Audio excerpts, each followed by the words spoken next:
Hello, Hope. Morning.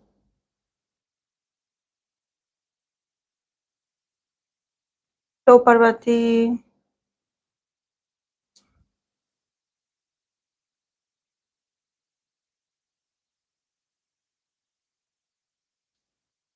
Hey, Fluffy.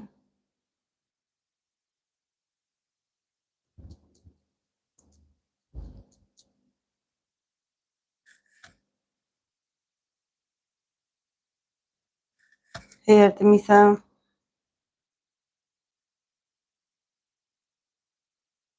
Good evening, go well. Is this a pre-birthday party? I wish. I wish. Can you believe it? I'm about to be 39. 39.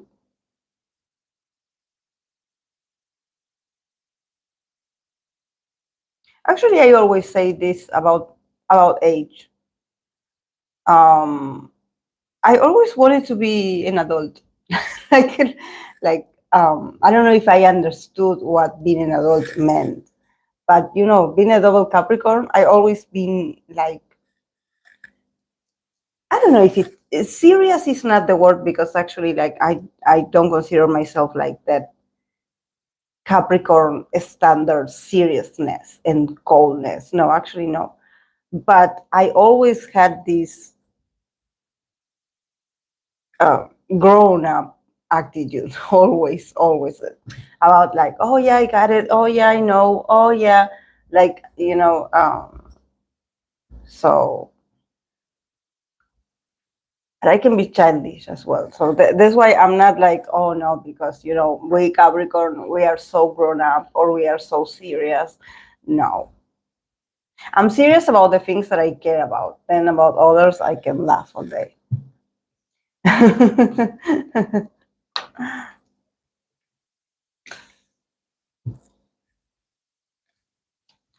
are you guys? I was just watching because I was saving time. I was waiting to get in the live stream, and I was watching this new episode. I believe it's the show is called Home Alone. Is it still called Home Alone? I was watching Key again. Shiny Key. He was in it with his friend. That is the choreographer, Kenny or Kani. Oh, she's hilarious. I was like, it didn't have. Yeah, it didn't have subtitles yet. It didn't have subtitles yet, but I didn't need it. I swear it was perfect with me, because I was laughing the whole the whole experience. Like, my God, how funny they are. Hmm. Hey, Spirit. Kiss on the show. Yeah, Kanik. Mm-hmm. She's her laugh is so contagious. Like,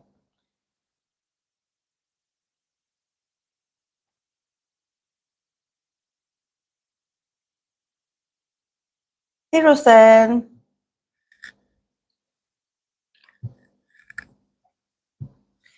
I'm actually, I do have a bit of cough. Like, at night I couldn't sleep very much because I was coughing a lot. That's why I began very early with the mate. So you're going to see me drink mate. I also have a bottle of water, just in case I start, like, coughing and coughing nonstop.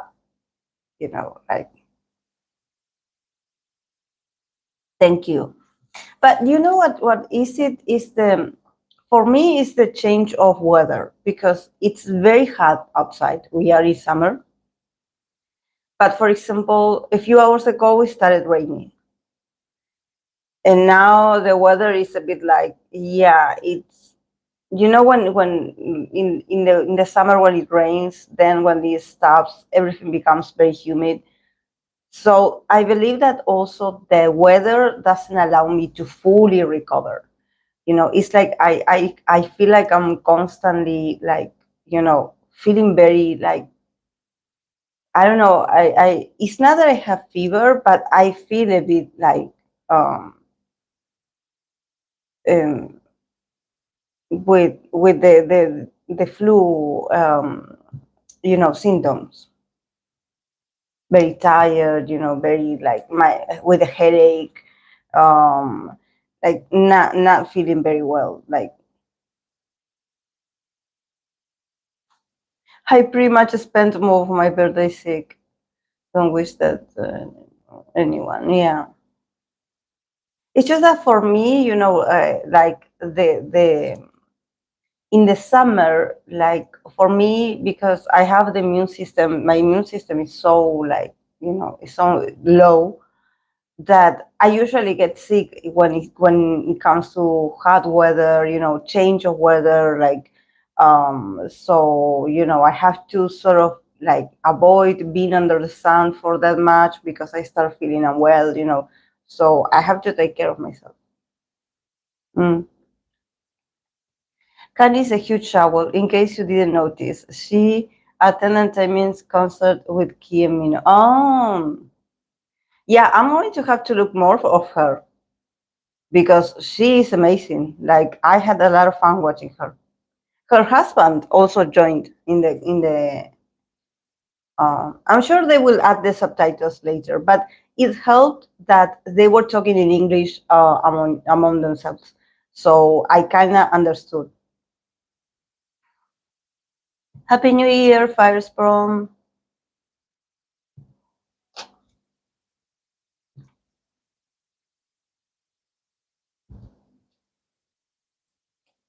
Yeah, and I'm kind of like satisfied that tomorrow is Monday, so I don't have to.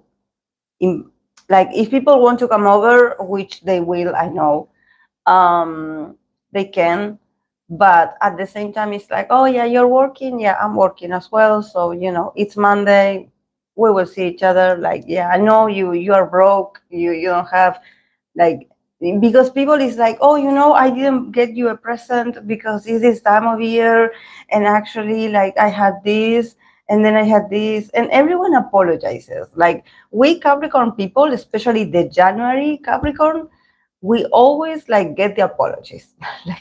like not the fully happy birthday greetings. It's like happy birthday, but oh, I forgot, or oh, I didn't have this for you. So we are sort of used to it. I'm used to it. I'm used to people being like also on vacation themselves, and they're like, oh, I'm sorry, I didn't greet you, or I didn't text you then because I was traveling, and I'm like, yeah, you go and do what you have to do, of course. Like it's okay.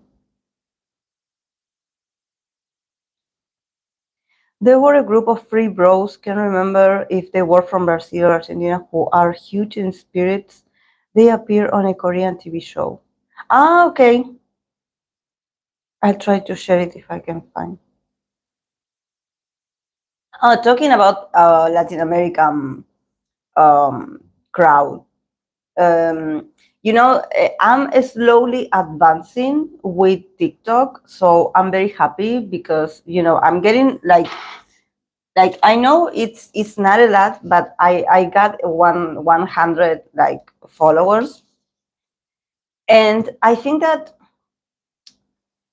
the number is not that high, but considering that I started the TikTok account to upload small clips of my readings, and I started like 2 weeks ago. For me, it's a huge accomplishment.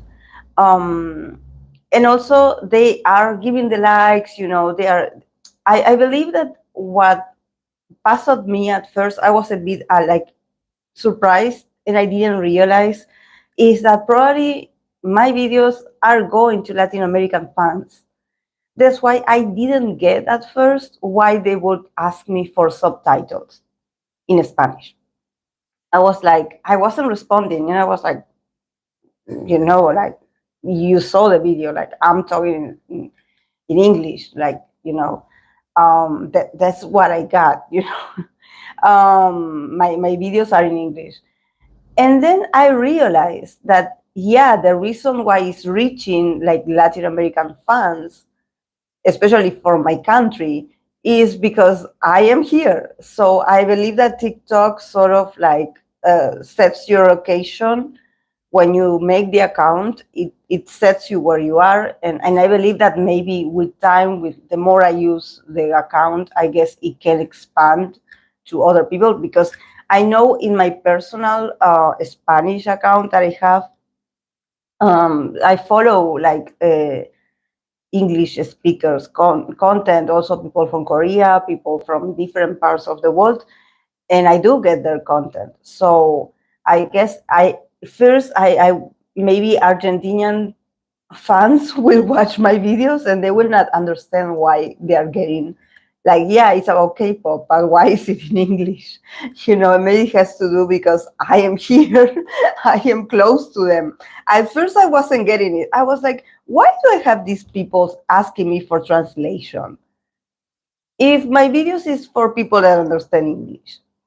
I was like, why are they asking? Like, go and find your Spanish speaker tarot reader. Like, why are you asking me to translate the video? And then I understood that, yeah, probably but they're so nice. Like, they're responding a lot. And I'm loving it, because actually, guys, this is something that I actually wanted to do. I wanted to expand. It's not about being like, oh, I want people to watch, but I think that maybe there are some fans. For example, in this case, I know there's people from Argentina and other parts of the world that they want tarot readings for their idols. And maybe they know a bit of English, some of them do, some of them want translation. So I'm glad that they are watching it, that they are consuming it, and they are like, oh yeah, and she is from Latin America like us. Like I think that's very, just like I was able to get to you guys, all of you also are from different parts of the world. So and I never like consider, like, what if I would get more people from Latin America as well. So I'm happy. I'm happy that it's getting there. It's getting there. Of course, I'm doing clips of I'm uploading the clips of all readings, or they do enjoy more the friendship readings, or the dynamic readings between certain members. They do love those. Actually, I have it written down in here um, what they want me to read about, with other recommendations that I have of people from YouTube. But it's like, I'm happy.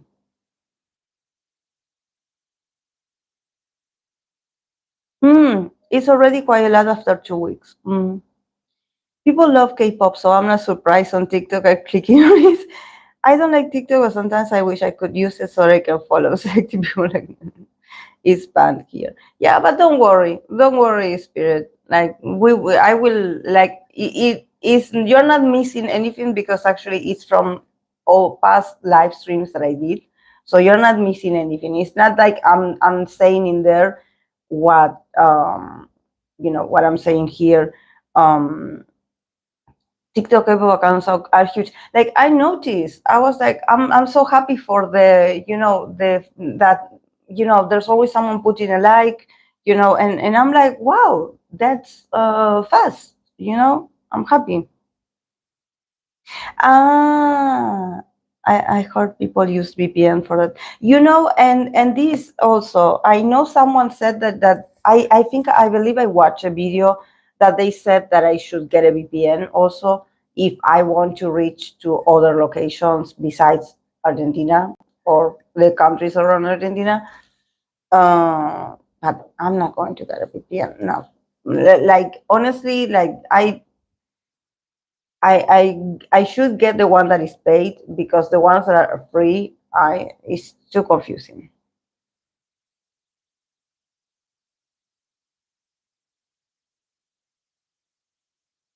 I'm not into TikTok. We already have TikTok knockoff that is Instagram Reels. Yeah, yeah. And Parvati, actually, that was um that was where I got the idea of doing TikToks with small clips of my reels on the live stream, because I used to do that in my Instagram account. On my Instagram account, that is in Spanish, I'm like, I at first I was like, do I do this? Because I have my relatives, family, friends, ex coworkers, and colleagues in there, and most of them speak Spanish. So I'm like, do I upload it here? And I was like, yeah. So maybe they don't understand what I'm saying, but they see that, that what I'm showing in the clips, that I'm showing the cars, how is the dynamic. Um, because I believe that I'm very proud of myself, like in the sense that I had gained a lot of experience, like, with the live streams, with pulling cars for different artists. And I wanted to show it, and so I took a small clips of some small parts, like less than a minute, and I uploaded to Instagram. And even though I get like 5, 6 likes, but people are like, "Oh yeah, you look really cool. Like I like. I don't understand what you're saying, but it looks amazing." So yeah, that's cool. So that's where I got the idea of doing the same for TikTok, because honestly, I do TikToks, carpooling. I do carpooling, uh, not carpooling, pick a card readings in Spanish with my Spanish account for TikTok. I believe I do them very well. I like how they look. But they don't get that many. I mean, they do get views. They like I do have like 1,000 followers, but like I don't know why. I think that I don't know why. Maybe it's something that I have to review about my content or what I do, that I notice that I am much more successful when I do things in English. And I don't know, guys, if you are like bilingual like me, if you speak 2 languages, 3 languages, 4 languages like me, or if you come from a sort of foreigner background and you use English for your work or for your profession. Uh, but for me, that's what I discovered. Um, that I don't know why, but with English, I'm able to reach to more people, and I get a sort of like people from other nationalities and other countries get more what I do than people from my own country. I don't know if it's because people from my own country, they consume more like sort of comedians and people that do TikToks about content creators that do parodies and that they are always talking about politics and for me it's like, no, I want to give it like another perspective. And I was able to do that with you guys, that you are my audience and that you are from different parts of the world. So I'm like, I'm going to stick to this because I feel a sort of feedback. I feel like I'm not alone. I'm not struggling. Actually, the more I dare to do, is I feel like it's better. It's better. So,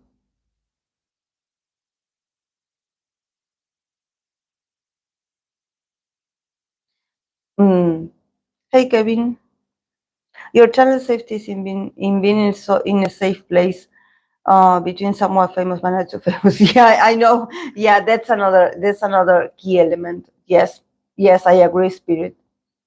Yeah, I agree. And I did say that when I talk about it, about me I uploaded TikTok, talking about this, that I'm not going to be fooled by fandoms. Like, I know there's fans that they love their idols, they have their favorites, they want to know, they love tarot, they are interested, they are curious. I get it. But the tarot is not a toy. So, sometimes for me, it's like I have to draw the very defined line between, like, yeah, I get it. You love your bias, but we cannot be pulling cars for your bias 24/7. Like you need to chill. Like you need to chill with the request, and also some common sense that, and this is something that I think that, and this is not just for the fans, the K-pop fans, that they ask crazy questions or they don't know how to ask things. They just say things that's on their mind. They don't know what the tarot is about. Usually, people that see like TikToks, live streams, or like TikTok lives of tarot readers, the questions that people ask to the person that is in the live is like you definitely can see that people are not educated. They just see that someone is shuffling, that someone is pulling cards, and they go crazy. And they ask the craziest things. So, it's a whole process to also you be responsible and sort of teaching people that we have to formulate this question right. And what is it for you when you get the answer? What is it going to do for you knowing this? Is it going to make your life better? Like, is it going to satisfy you in some way? Like,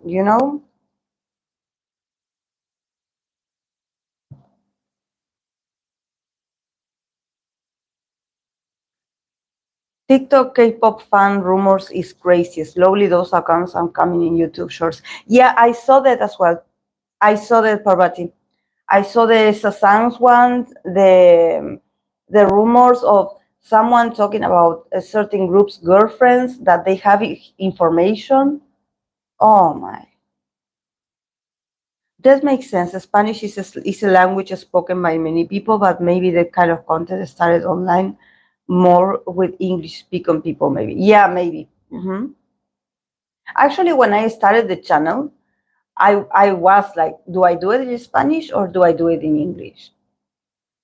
But since the ones that recommended me or gave me the advice to start a channel were people that were from overseas and we would communicate in English, I was like, okay, I'm going to stay with English because here in Latin America, honestly, like I don't see like honest. I'm not part of Latin American fandom, so I don't know their dynamic. But I don't know what they like. I know they're definitely because there's young girls. Some of them know English, so I'm sure that they are very smart when it comes to looking for content. Just like we all had to adapt. We don't know Korean, but somehow we are like, oh yeah, I sort of understand by the tone of their voices what they're talking about. But there's something that I think that honestly, and this is not to be mean to the people around me or my culture or my country or my background, like Latin American.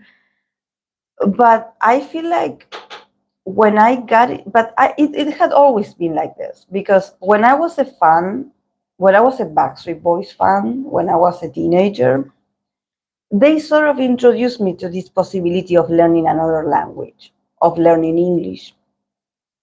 It opened my perception, not just to do well in school and get good grades, but also for life. And when it comes to K-pop, I think that K-pop also like sort of like expanded my mind.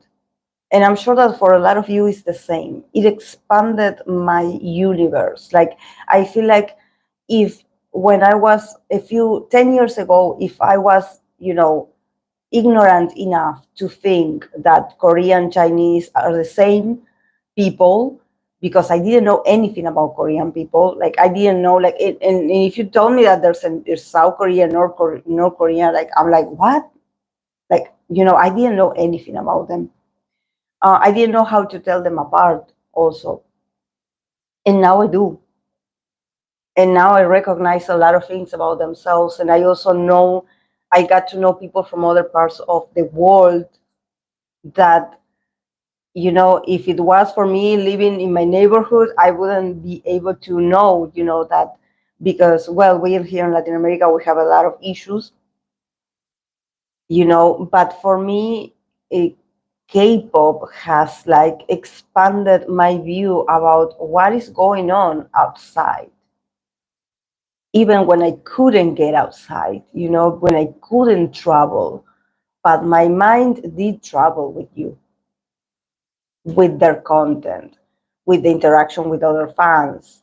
Hey, Maruska. So, I think that that's a very valid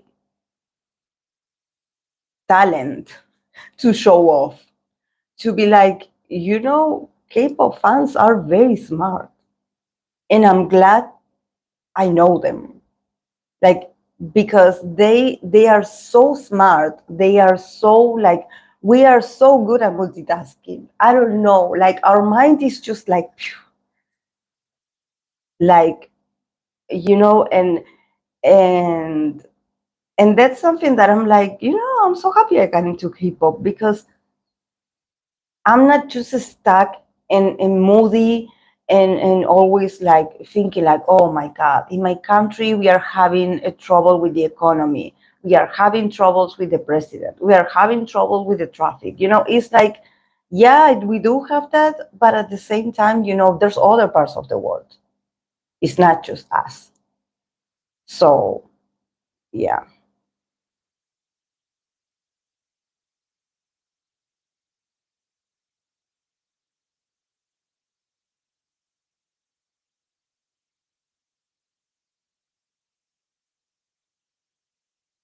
I actually enjoy TikTok, especially since that TikTok stage night with Jamie.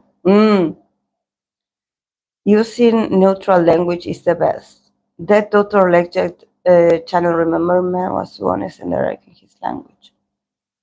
Mm. Mm. Cool, I enjoy learning languages too. Yes. Love how you and me, and I'm sure most of us, has been inspired by K-pop to open our eyes to another part of the world. Yeah, that, like, not everyone gets that. Um, like, at least it's going to help me one day if I meet more Asian people in my real life, to not be or sound that, you know ignorant, like, to know that, oh, I heard about this, I saw in a documentary, I know this person, they shared the story with me, they said that this is their experience, like, we have a lot of place for information in our minds. So, to know just things is great.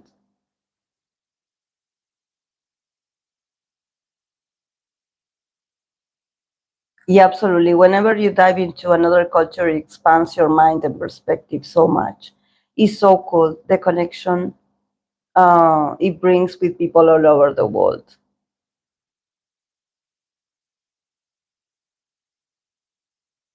Hola, Marta.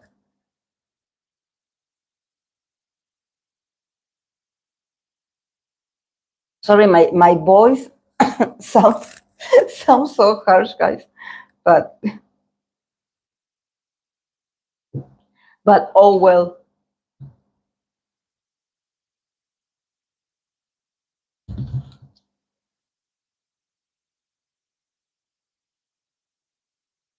Yeah, and also I know I have people from Latin America, because they had contacted me. We have Mariana, we have Sol, so, and it's good for the throat too. Yeah, like, um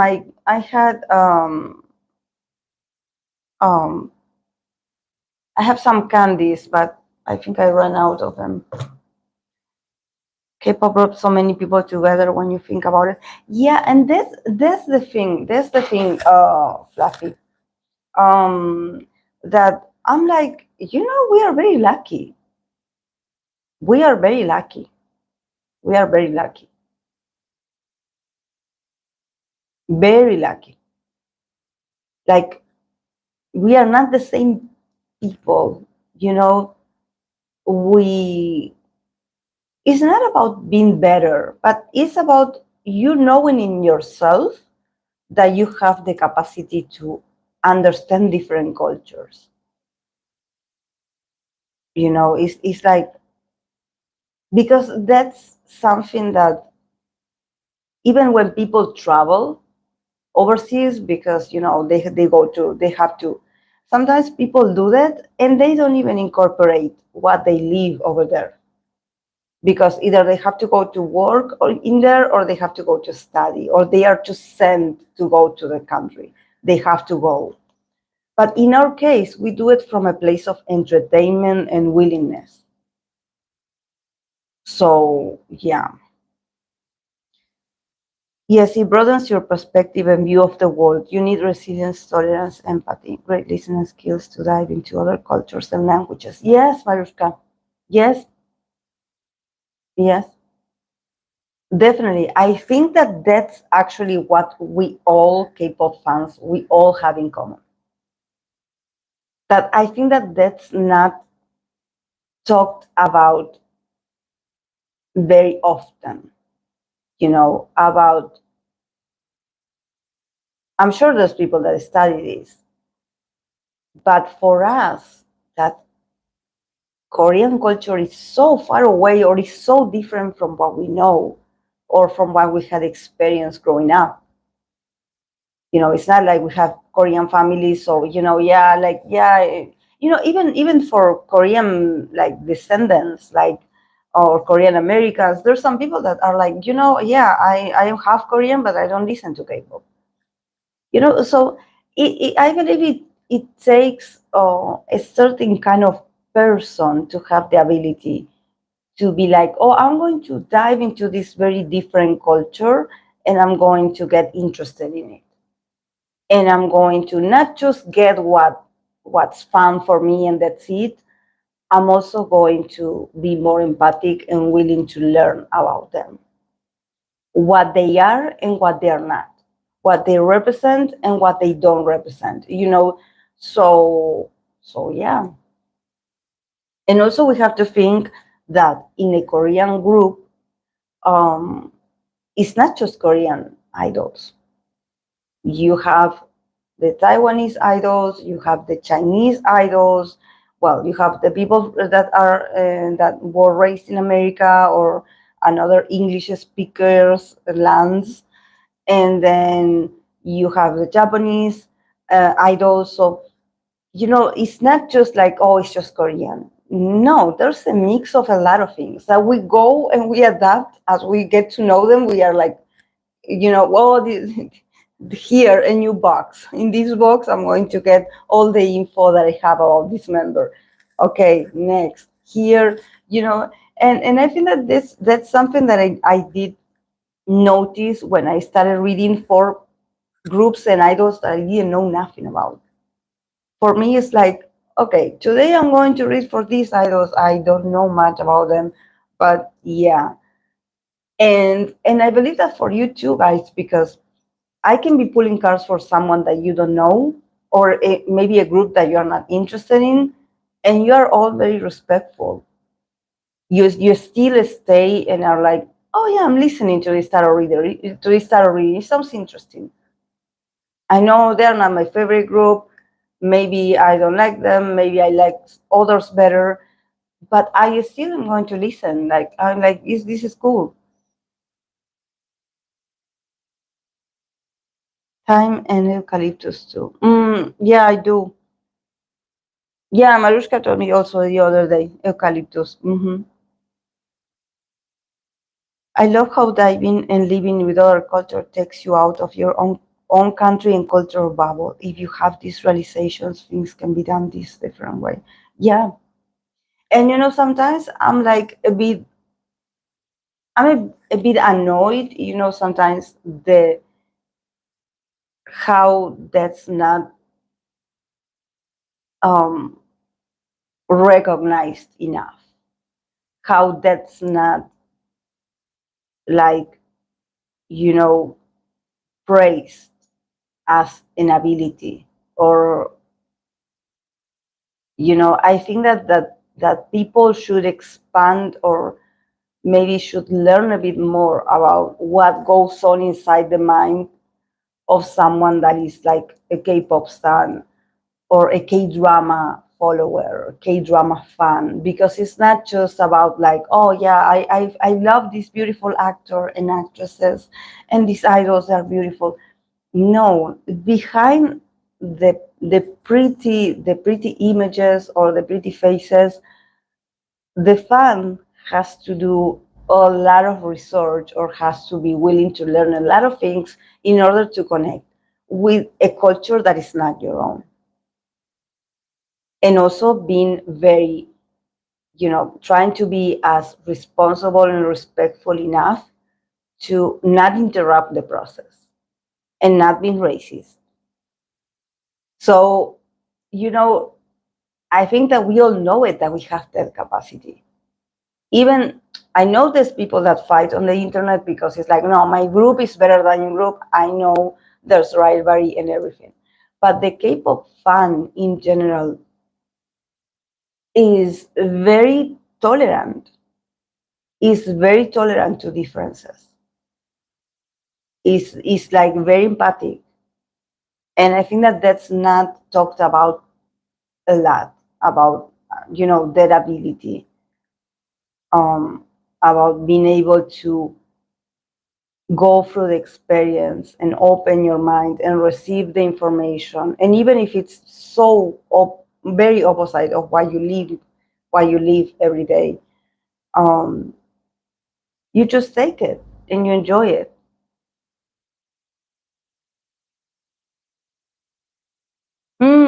Yeah, like K-pop fans are seen mainly as groups NSC. And also how you can observe more in more neutral way your own world and country when you get out of the bubble. Yes, it's not enough recognize how great it is for our mind. Yes, because it's not just, people are like, oh, the parasocial relationship, but there's other relationships as well. There's the relationship we have with knowledge,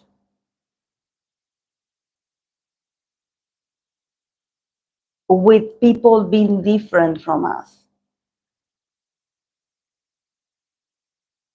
That people don't have.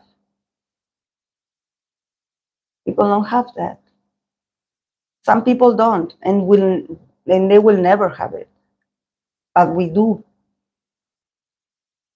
And we work every day, even if we are waiting for some company to mess up, and we are like, oh, I know they're going to do something that is not correct, but the international fans are getting involved.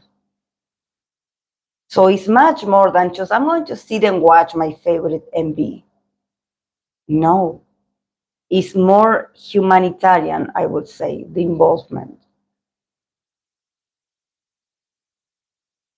In fact, K-pop fans do a lot of work the company should be doing, for free, all out of their love for the artist. Yes, yes.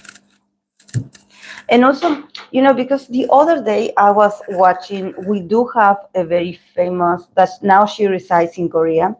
We have a very famous Korean Argentinian YouTuber. She started like making YouTubes in Spanish for the K-pop community, because she's Korean, and her name is Lirioni. Um, and and now she's like, she's in Korea. The other day she gave a talk. She gave like a speech, talking about her experience being Korean and being living in Argentina, being born in Argentina, and being Korean, and her experience and how it affects her to, being half and half, and also about creating content and about how she grew. She grew a lot. She grew a lot. But yeah, she started making content for people of my country, people from Latin America, that they didn't have access to. Like, maybe you got the news that were on Twitter, but some fans, they don't know English that much. So they need someone that speaks Spanish to translate it to them. And little Neil, she did that. She sort of like, she got the information from the Korean websites, and also from the news, what the netizens were saying, and she would translate it as faithfully as possible, and she would share it with the fans of here, of Argentina, and of other parts of Latin America.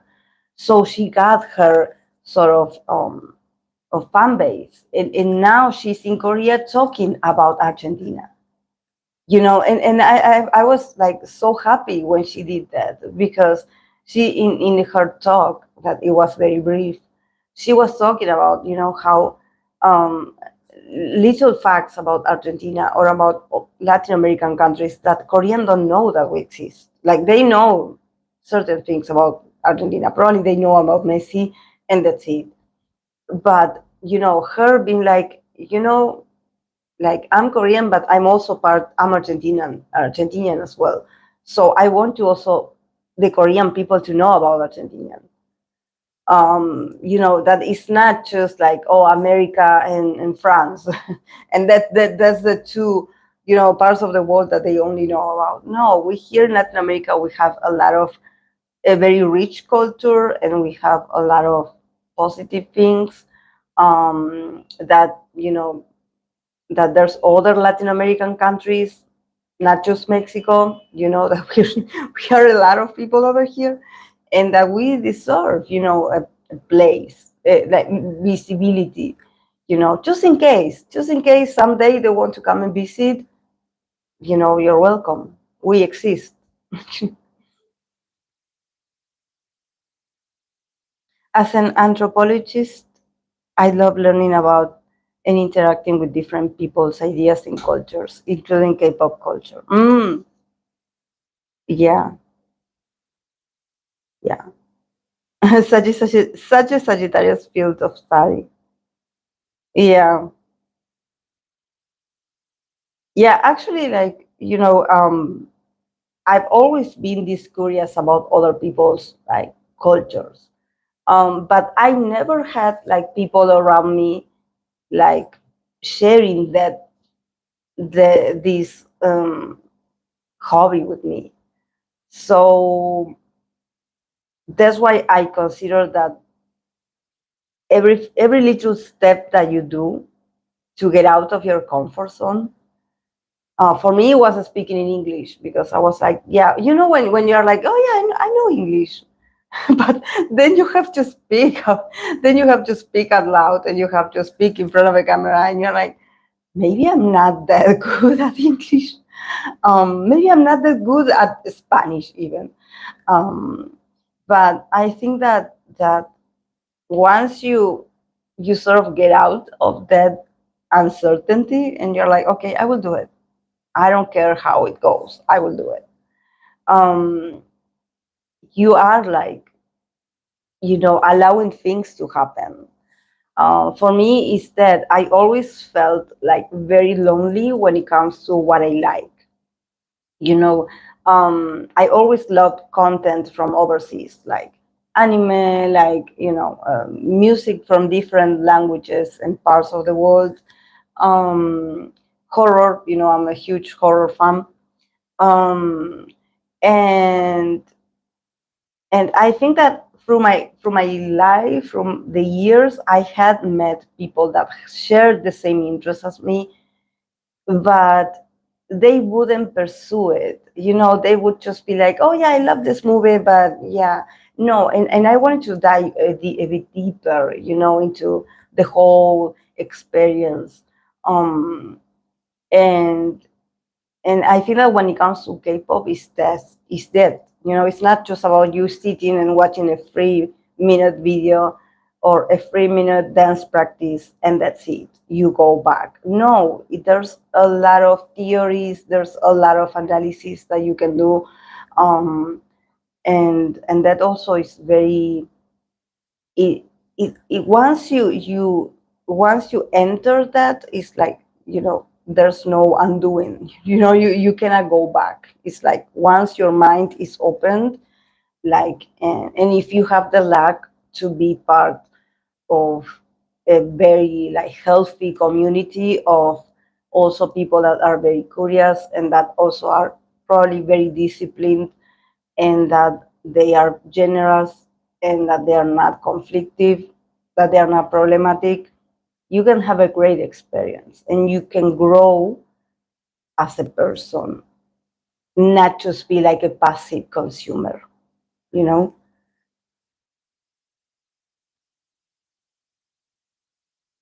My cousin has a girlfriend who is from Argentina and they visit her family a few years ago. He said it was such a welcoming country. Yeah. Actually, I do recommend you guys, if you ever want to know about Argentina, there's a series in HBO Max, I believe, that is called, I don't know if it's translated into Spanish, into English, but it's called Nada, that it means nothing. There's a few TikToks of Robert De Niro stars in it, and he is very funny because he appears in it in some episodes, and he sort of relates in English different Argentinian slangs, the Argentinian slang, Argentinian words that we use, the meaning, how we are different, and I was watching something that he said about us, and that he said something about us like you can marry a teddy bear and we will not judge you. Like that's how I believe people from my generation. I don't know about my father's generation because they are more from the countryside, so I don't know. But I think that when it comes to the millennial generation, we don't care what you do with your life. As long as you're happy, love who you love, do what you do, great, great. As long as you're not hurting anyone, and I noticed that in some cultures that's not, you know, that maybe that's not a possibility, you know. Hey, Charlino.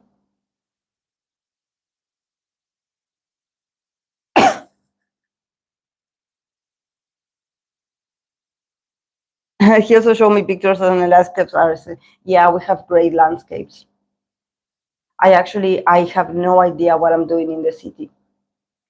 If you ever come to Argentina, please don't come just to Buenos Aires because in Buenos Aires there's just streets. Like it's like going to a small Italy or a small Spain or Portugal, even a small France, I would say, because we do have a lot of like influence of that. Um, but you must visit other provinces because we have different weathers, different landscapes. Like you will have the time of your lives. We have. It's just that if it was for me, I would actually like move to the countryside. I would move to the province because it's healthier. The fresh it's the I'm sorry, the air is more fresh. There's more nature. There's more peace. People are not like uh, bumping into each other in the streets or worried and just angry. It's different.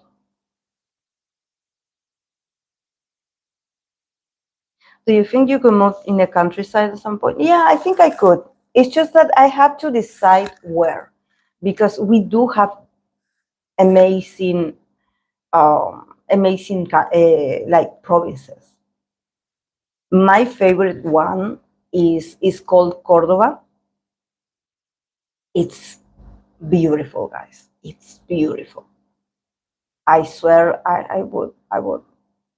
Like, can you imagine me doing a live stream in the middle of not the forest because it's not forest, but in a beautiful landscape, like we have we have been blessed with really like great um, um, countryside. Like it's just that Buenos Aires is where maybe people from the provinces they come here to get jobs. But now, since jobs are remote and you can work if you have, as long as you have a Wi-Fi, you can work. Um, like you can move around.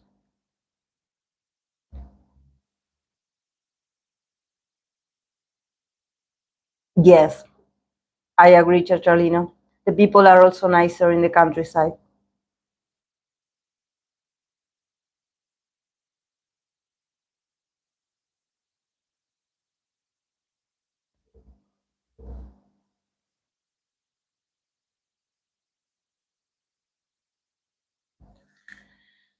Okay, guys, I want to start with the readings because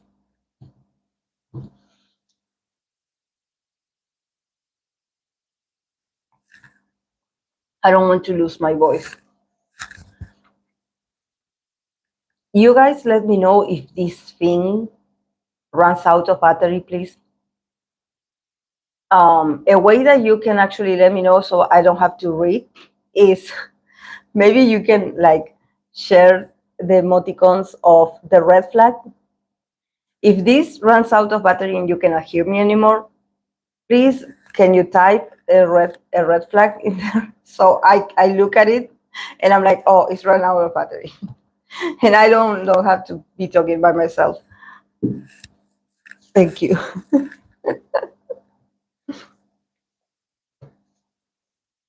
Okay. Today I brought this deck that I love.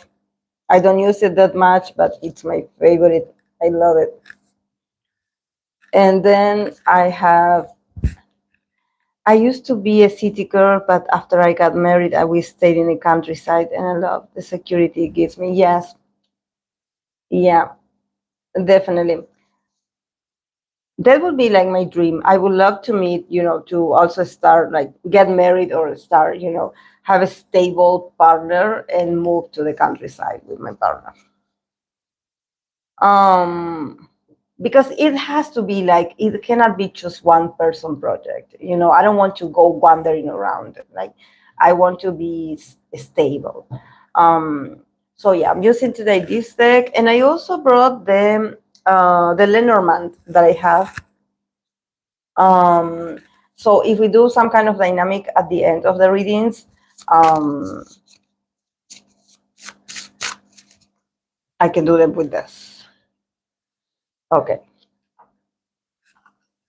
um Okay, I will let you know the questions that I have. It's mostly NCT, NCT, NCT Dream or NCT, but then we have another groups.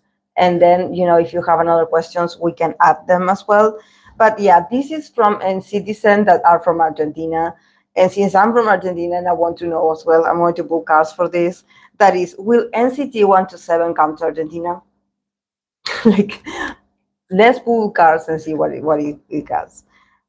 Then someone asked for because I did show a small clips of these sort of potential ships reading that we did the other day, and they wanted a reading for Jaemin and Jeno, Mark and Haechan. And then I'm going to pull cards for P1 Harmony for 2024 as a group, for ITZY 2024. Then another friendship reading for Anton and Wombin of RIIZE. And then another friendship reading between Hongjoong, Ateez Hongjoong, the leader, and Seunghwa.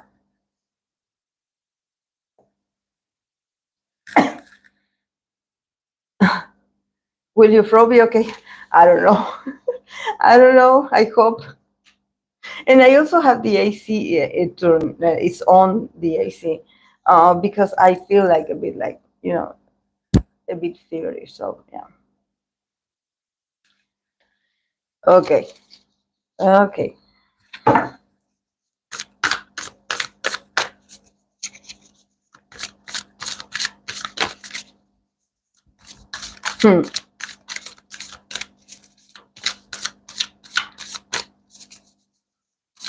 Oh, really, Marushka?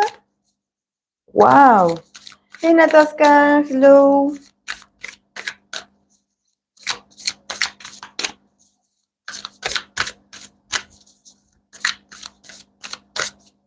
They are popular? Wow. Thank you, Marushka, for letting me know, because I actually I uninstalled, I got rid of Tumblr. Like I was like, oh, I don't use it anymore. So okay, will NCT 1 to 7 come to Argentina? Let's think about this year, if they will come this year.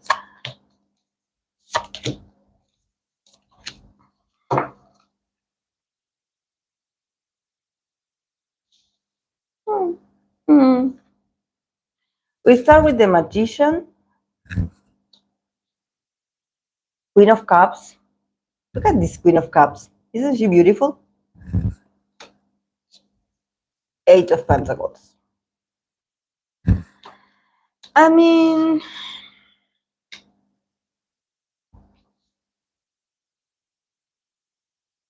it could be a possibility.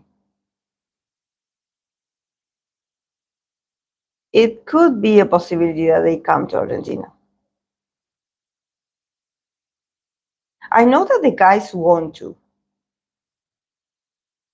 There's something about them really being willing, like maybe they want to come back to Latin America, so they are a bit like, they are very like, they are like, okay, if we go here, maybe we can go there, and then we can go and visit another country. They're very willing to be flexible enough to visit different countries. Maybe like the last time that they did that, I believe they went to Brazil, that they went to, was it Guatemala? Or was it Guatemala that they went to? Or I don't remember. Chile? Didn't they go to Chile as well? Well, they are willing to do this. Also with the Queen of Cups, they just would love it. Would love it. They have a lot of, I think that when it comes to NCT 1 to 7 in concerts, they have a lot of like openness. They want to go to as many countries as possible. They are like, okay, like we are ready. We will make it happen. I don't know how, but we'll go. But yeah, with the 8 of Pentacles, I think that they will work really hard to come to Latin America. I don't know about Argentina, honestly, because I think that with the 8 of Pentacles, I see probably the company of them or the people that are in charge of these events. I see them like putting the effort and actually like working very, very hard and slowly in making a progress, maybe like, coming to an agreement. But I think that I see them trying. But honestly, I think that it more has to do with the country sort of appreciating their efforts. Because I see them like, probably when it comes to the crew that travels with them or the people that do the businesses, the concert businesses, I see them like sort of working towards like, yeah, we could go. We could make some arrangements and sort of stop by your country. We could. I mean, we are already on the move, so we can do it. But the thing is that I don't see a resolution. So I think that it could be that our country is not going to put the necessary effort to sort of seal the deal. It's not about the guys not wanting to come here. It's more about probably companies or probably, some people just not and not be willing to receive it, to get to an agreement, you know. Hey Diana, hey Luna. I see most K-pop concerts in Chile than Argentina, right? Yeah, they don't come here to Argentina. They don't come here. They come to Chile. They go to Chile. But Chile is next to Argentina. But they don't come here. And they don't come here. Maybe some soloists, like, you know, the Rose came here. But I think that it has to do with money. You know, I think that maybe, you know, companies from here, they don't invest in K-pop groups. Like, they don't save, or they don't want to invest in getting the artists here. I don't know if maybe because, like I told you, you know, I think that here in my country, maybe we need people that are more into K-pop, that people that are more knowledgeable about K-pop and how it's a huge phenomenon when it comes to also marketing and when it comes to also sales. And they would see that if they were able to bring Taylor Swift in here, and even though we're broke, a lot of people, almost like 90% of the country, went to see Taylor Swift. If they bring a K-pop group, I wouldn't dare to say like it's going to happen the same, but they are going to get a lot of, like, people are going to go and see them. First of all, because no one comes here. So it's like, oh, you know, like, even if not, it's not my favorite group, I would go because I want to see a K-pop act, you know. But I think that they don't see it. They are ignorant in that sense, I would say, in my country. That's why when I was mentioning this about, you know, being immersed in the K-pop culture somehow, it allows you also, from a business perspective, to know that it's not just about you, you know, just the country saving to get these white singers or American singers to come here and play. You know, there's also K-pop act, and K-pop has a lot of fans. Also, it's not just Argentinian people that would come to it, would buy the tickets. We would get people from our neighbors countries, you know, people from Brazil, people from Chile, they would come here to see them as well. So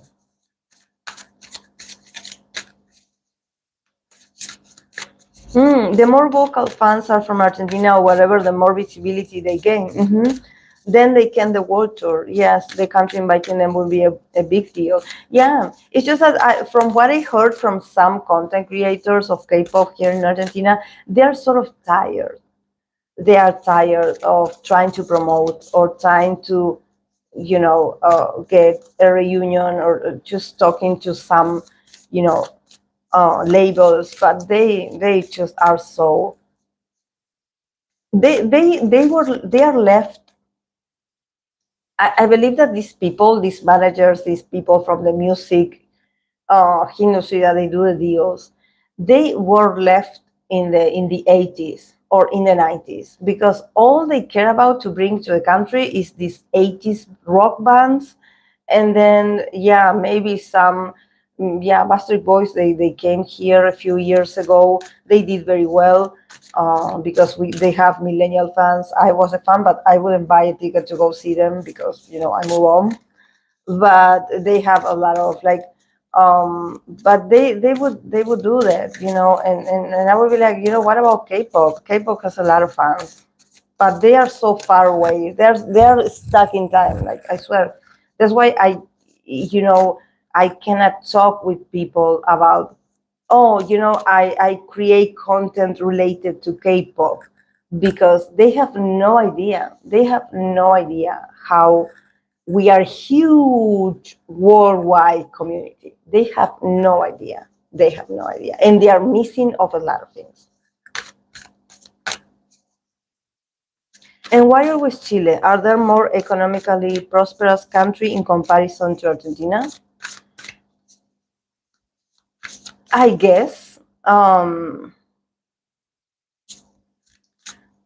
I mean, it's just that Chile has some, I believe that they have some, I don't know about Chile because I don't know about their culture, but maybe they do have some deals, or they do have some overseas like relationships with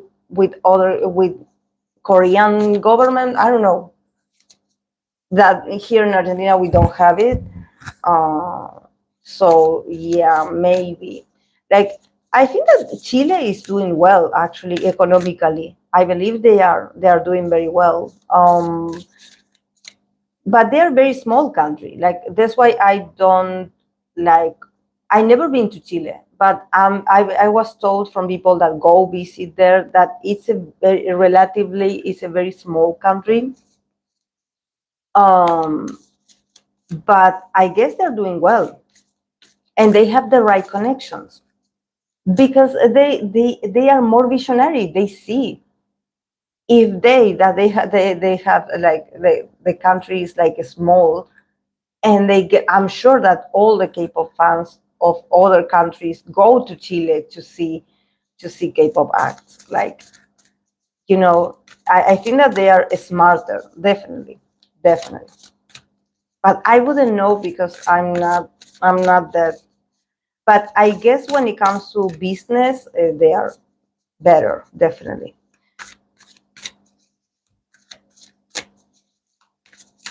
Maybe a petition or letter writing campaign.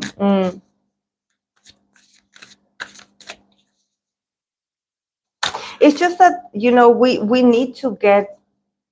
I think that we are a bit like late to certain things because I think that we would still have the stereotype of like, oh, this is just like teenage girls screaming for an artist. And actually, that's not the case anymore. Like, we are a lot of people cheering for K-pop idols and K-dramas. But and even when I think that in K-dramas is more like accepted because I had conversations with some female clients, like just talking about things, and then they were like, "Oh, you know what I'm watching? I'm watching this Korean like soap opera. They call it like telenovela, like we call it here telenovela. They are like all these Korean telenovelas in on Netflix, and they are so beautiful. And they're like, and I would laugh to myself because I would be like, "Oh, you mean K dramas? Yeah, I know about K dramas. Yeah." So but I think that when you are like a K drama fan, is like for us that we are like older, is like it has like a more acceptance than a boy, K-pop boy or girl group. It's so interesting to hear about Latin American and K-pop. In Europe, K-pop has been on the rise for the past few years. Yeah, and I think that we should too. We should too. We should also get in there. Because if you notice other artists from other nationalities, they are not doing it like K-pop. So, you know, so we even had an Argentinian contestant on the Academy, Dream Academy, was it? But so yeah, we have the same stereotype, but people have realized that there's money to make. Yeah, that's what I think. I think that it would benefit all of us if we could see that that there's also like, okay, yeah, you have to invest into getting a group in here. Definitely, you have to put money. Maybe, yeah, we do not have the money, but you can somehow get it. You can make it happen. If you got Taylor Swift in here, if you got Coldplay here, you can get a K-pop group in here. Now, if they want to, that's another thing. Because I wouldn't be able to be like, maybe they're racist. I don't know. Like, I hope not, because I would want to think that we are not like that, but that some people that work in the industry are narrow-minded, and that they were left in the past, and that they do not do the proper research of what's going on, in the music scene worldwide. not just reggaeton, not just these reggaeton singers, that there's other music waves.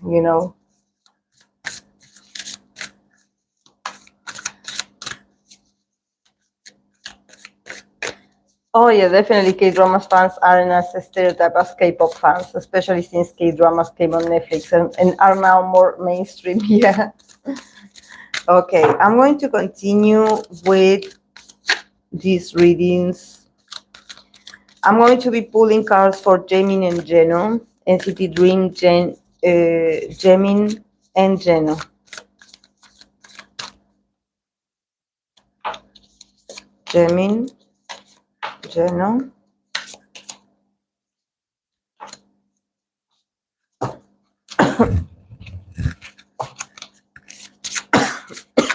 Sorry. Oh, okay. For Jaemin and Jeno. From Jaemin's side, we have the Wheel of Fortune, Five of Cups.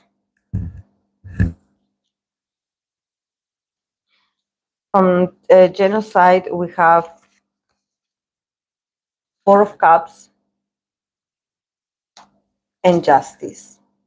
Then the relationship as an overall, we have the Queen of Wands. And from the Lenormand deck, we have the card of Hurt. Beautiful. So,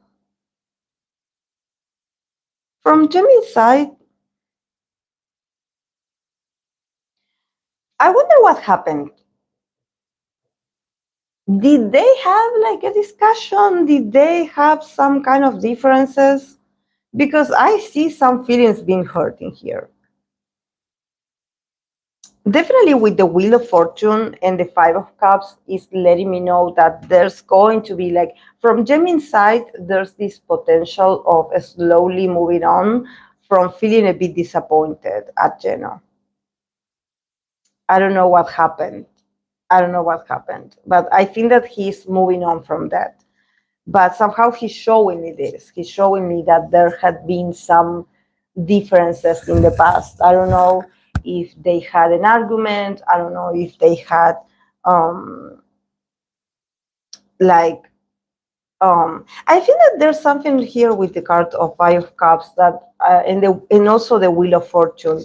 Probably from what Jaemin's side is showing me is that probably they go through this sort of differences, and maybe it's not about them fighting, but I think that it's more about them getting upset with each other, or maybe like, oh yeah, you said this to me, so I get offended, or I didn't expect you to act like this, and it's like you disappoint me, or I get angry at you and I don't talk to you, and then we make up, and then again. So I guess that at least from Jaemin's perspective, there's something about him showing me that this is a cycle.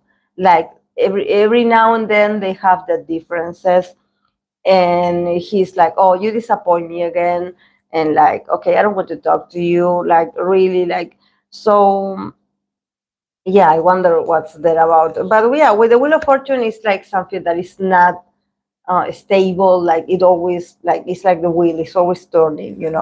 And maybe it can show that probably Jaemin is someone that he doesn't hold grudges, but yeah, when he gets his feelings hurt, he gets his feelings hurt, and maybe there's something about him maybe wanting more from Geno, maybe because it's the Five of Cups. So definitely it's like, oh, look, the opportunities that we had, or I was expecting you to, I don't know, show me a bit much more of appreciation, and you didn't, so I get offended.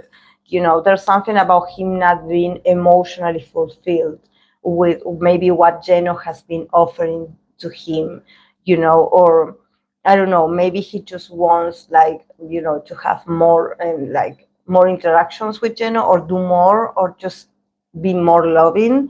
And there's this sense of like, oh yeah, what you did, like like you didn't take into consideration my feelings, very emotional.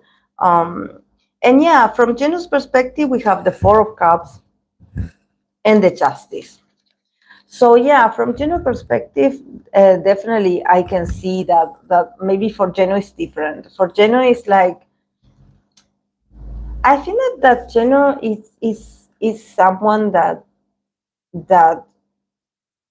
I don't know. Sometimes he just gets comfortable in a dynamic with people, especially when he knows that he's loved and that he's appreciated and that he's accepted.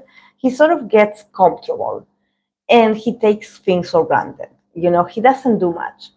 He doesn't move that much, and sometimes he doesn't appreciate, it's like, oh yeah, you're here, or oh yeah, you came, oh yeah, you came to see me, oh yeah, you said this to me, oh yeah, you gave me this, but there's something about him getting so comfortable and so like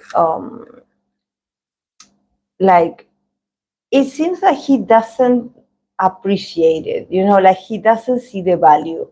Like he's like, oh yeah, he's always like this with me. He's always sweet, or he's always there, or he's always generous. So yeah, he is like this.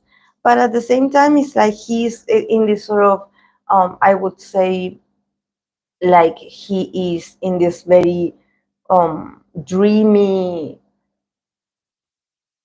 dream state, where he's like detached from, the importance of what the other person is offering to you.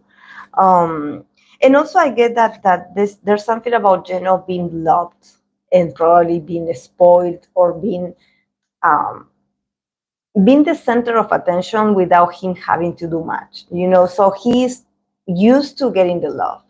And at some point, I think that there's something about, maybe Geno is not that connected emotionally at this point in his life.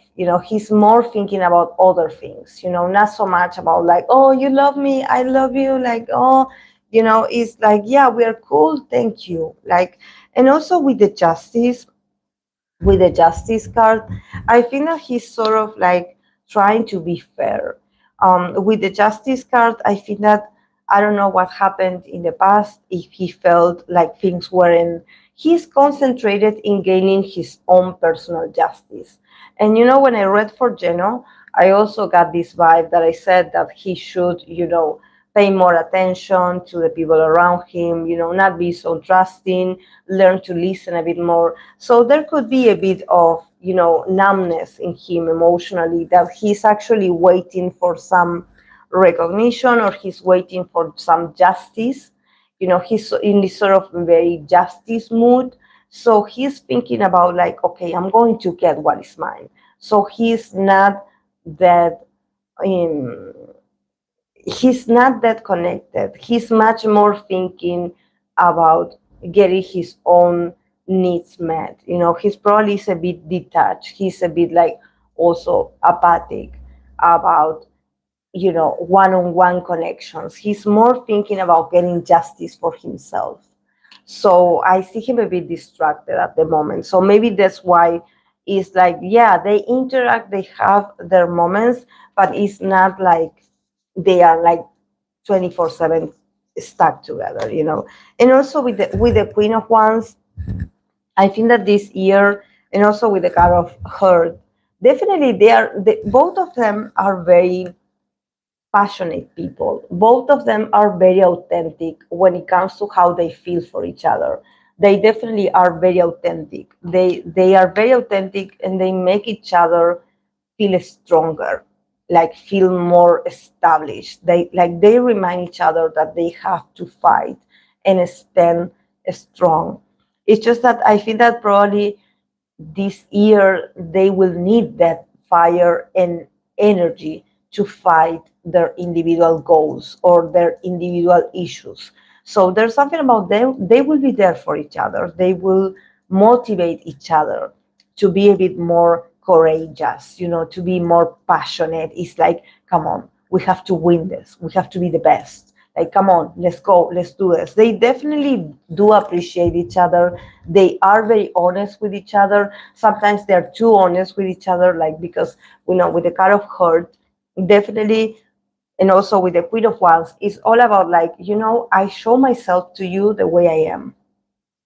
And yeah, we both have our prides. We both have our moments where we can be selfish together, where we can be selfish to one another, where actually I'm more interested in what I can get instead of your needs. They have this, and probably, the foundation of their dynamic is that they both want to be, in charge, or they both want to be um, masculine, I would say. There's something about them being assertive together. But inside, they are very bold. Like, they are very loving towards each other. They have a lot of love. Their heart is open to each other. They definitely do love each other. But I think that they are going through some kind of, they have their worries. They have their worries. So it's not like they are like, oh yeah, like you and I, best friends forever, because maybe, in their own individual experiences, they are very much on the defensive, and they are reviewing a lot of things about maybe their career, maybe what they have to do, what they don't have to do. There's a lot of uncertainty.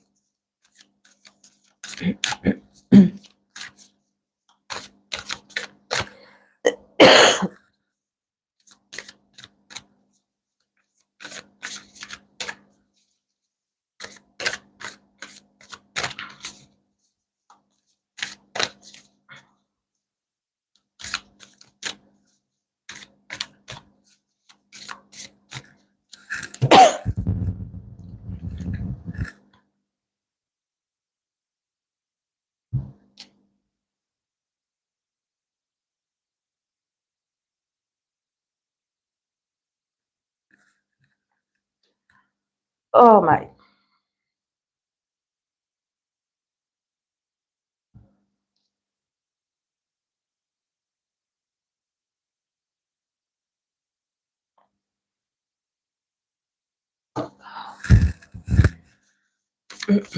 Okay. Mark and Haechan.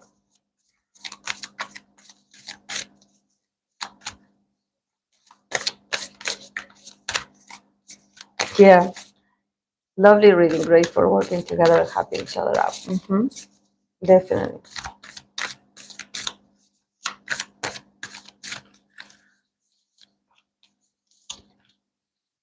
Mark, Haechan.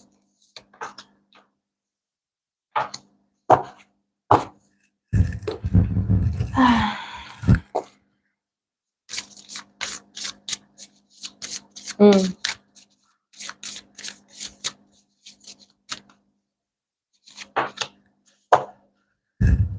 yeah.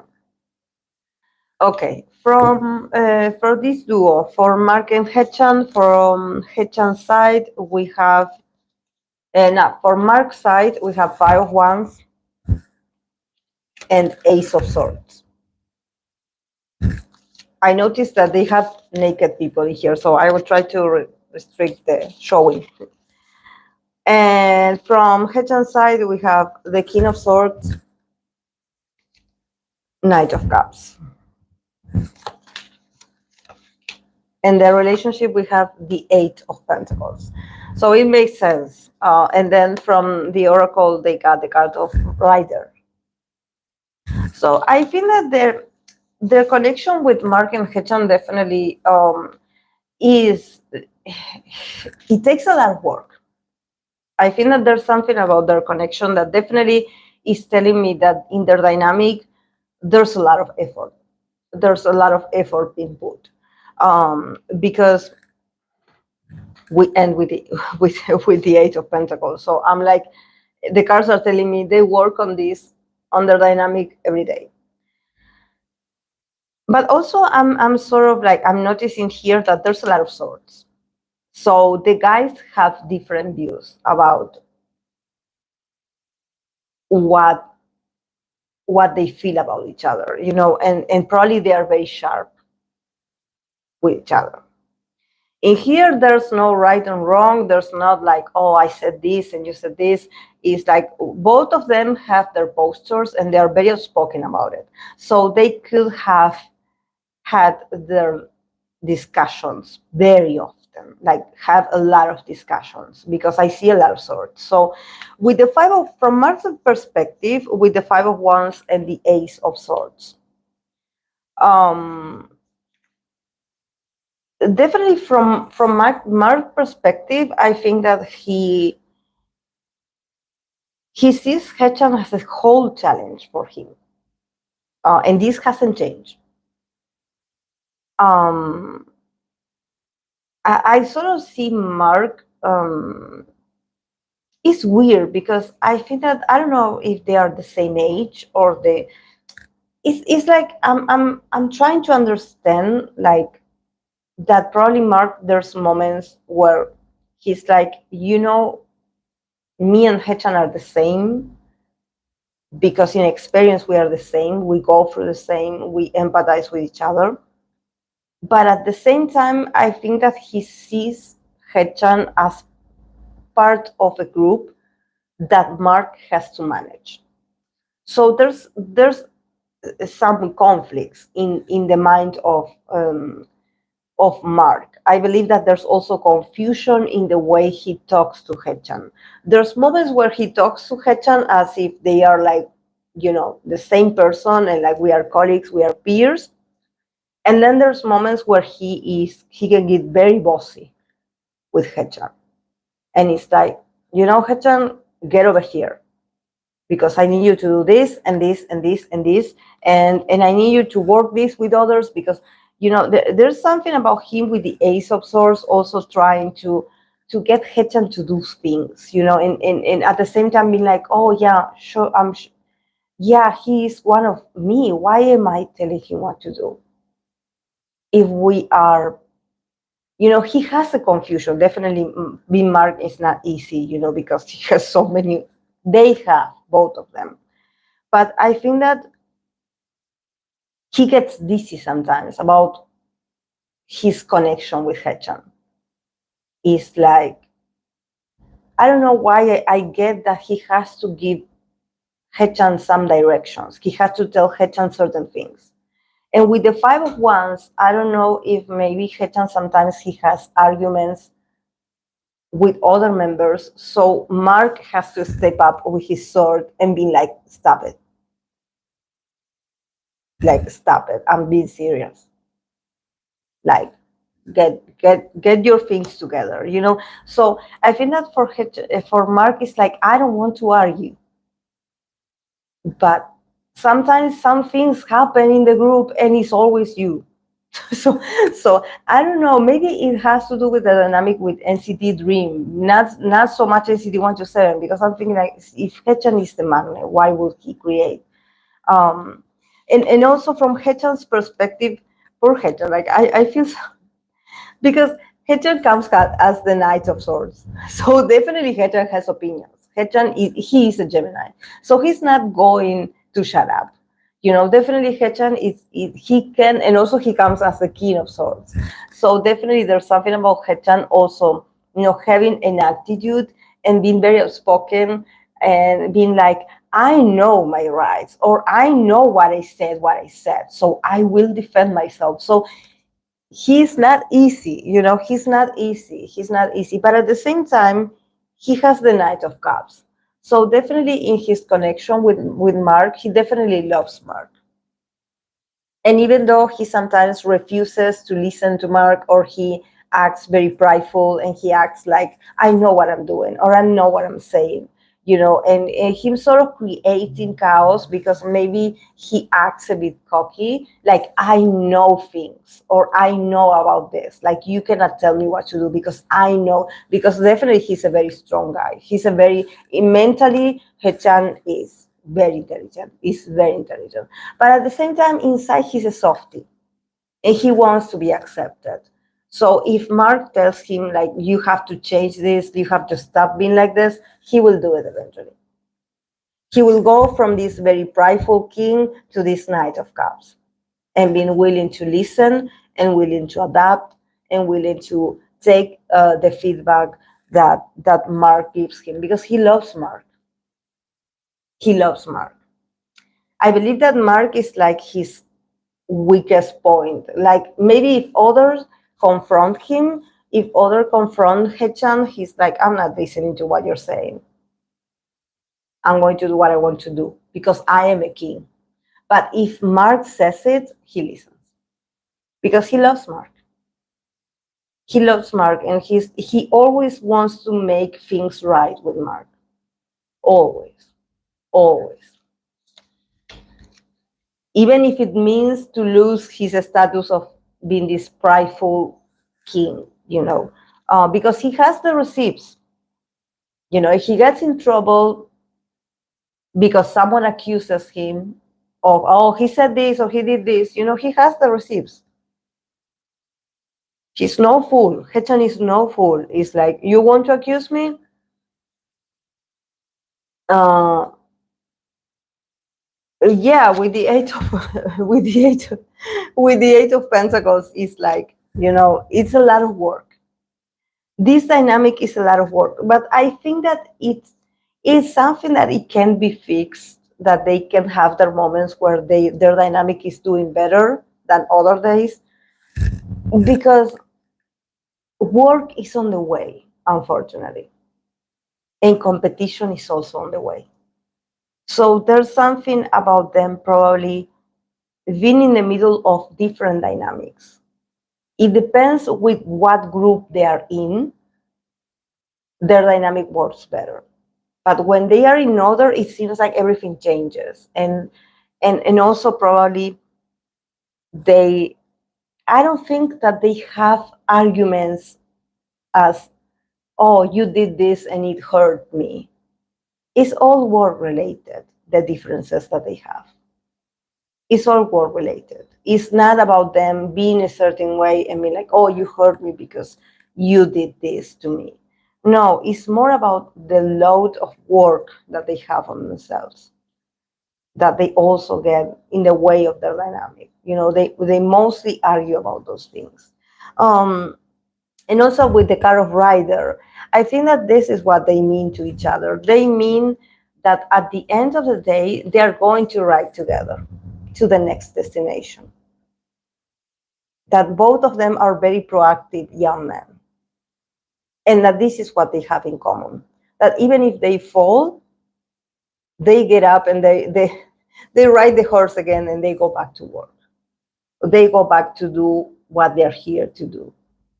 This is their strength as in their dynamic, that both of them are riders.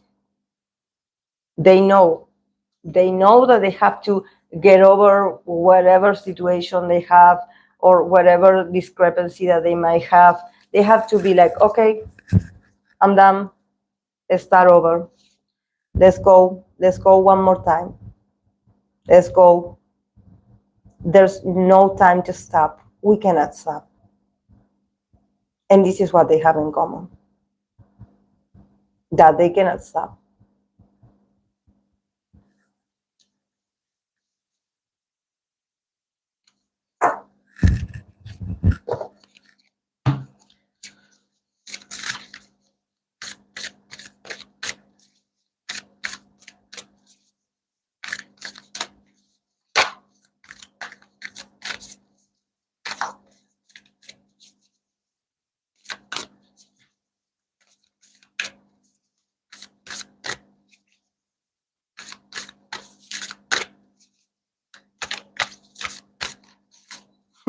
More reading with Haechan, I see lately more he's becoming my mind bias in NCT 127. I love him. I love his energy. Like, I don't know what the guy is going through, but definitely this is Haechan era. Like, I'm loving how he is not letting other people step on him. I'm loving it. I'm loving it because he's not a child anymore, and he's a very intelligent guy. He's a very intelligent guy. It's just that I think that probably his weakest point, I would say, is that he is too loving. He's a giver. He's too generous. He wears his heart on his sleeves. That's the, like, the guy really feels bad. Like, he doesn't want to start an argument, you know, and he just apologizes right away. You know, the person that apologizes right away, even though he knows inside that he's not the one that is wrong, but he just does it because he just wants to be accepted and loved.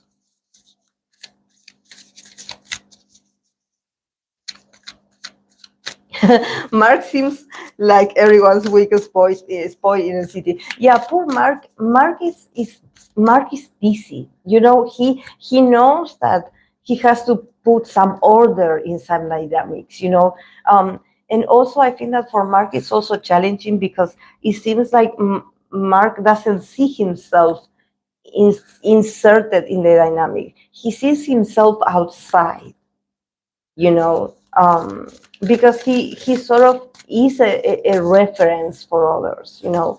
Um,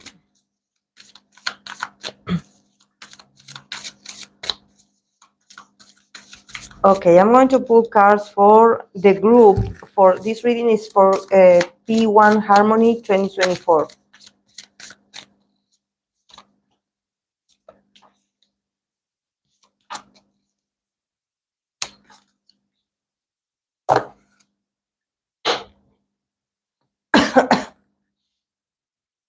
I'm going to change this.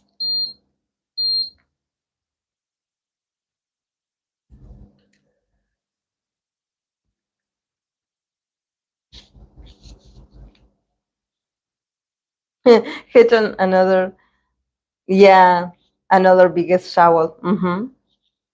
Haechan has great taste in music. Okay.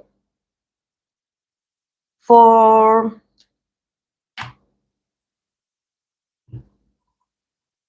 sorry guys, I want to drink. My mate is looking awful, but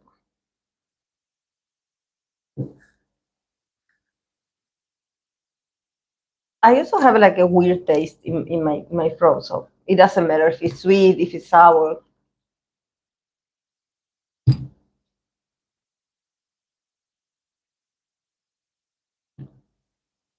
Okay, for P1 Harmony, we have King of Wands, Five of Swords, Death card, Six of Pentacles, Eight of Cups. There's some changes coming for in 2024 in this year for P1 Harmony. A lot of a lot of changes. A lot of changes.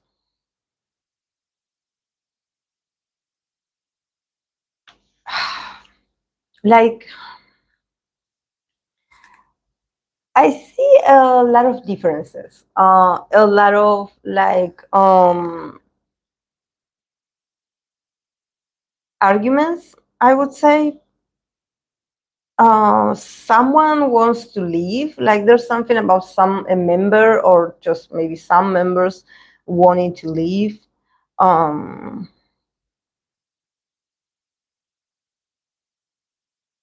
or just having arguments.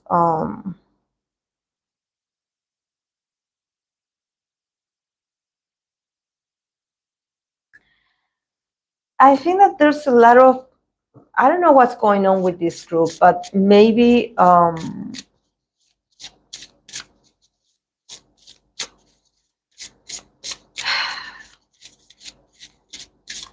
don't know. There's some things that need to change. Yeah, there's some things that need to change. Some things that it's about money. It's about money because I have the six of Pentacles. So it's about give and take. You know, okay, like I done this and you didn't give me what I wanted. Like, you didn't give me the recognition that I wanted. So I think that if this is about the group, the group is not emotionally, like, this is why it's a mix of a lot of things, because this is not just about results and money and recognition. I think that it also has to do with some members being sort of fed up, and also a bit like disappointed emotionally. There's something about them being like, I'm tired of having to ask for what I deserve or for what is ours. So I don't know. I think that they need new people that manage them, because I see a lot of pride, a lot of, like, more like, probably there's members that are more outspoken than the others, but yeah, the atmosphere overall of the group is not happy, it's not fulfilled. It's not like, oh, this is um arguments with the company or the members. I would say with the company. I would say with the company. I would say with the company. Because they start with the king of wands. So I sense that this is like a higher up. This is someone that is very influential, and that, is too authoritative for the guys. It's too authoritative. It's like, what you're asking of us, we already done it. And you're not giving us what we need. Yeah, the seven of wands. So they could have, in 2024, there could be some battles. I don't know if legal battles, but there could be some, mm, you know, there could be some discussions, some accusations, I would say, because it's like the guys are standing here, are defending the group and the group's identity because of their willpower. But there's no like love, or there's no like devotion, like they are not enjoying this. I don't know what's going on with them, but they are not enjoying what they're doing, because there's no stability in here.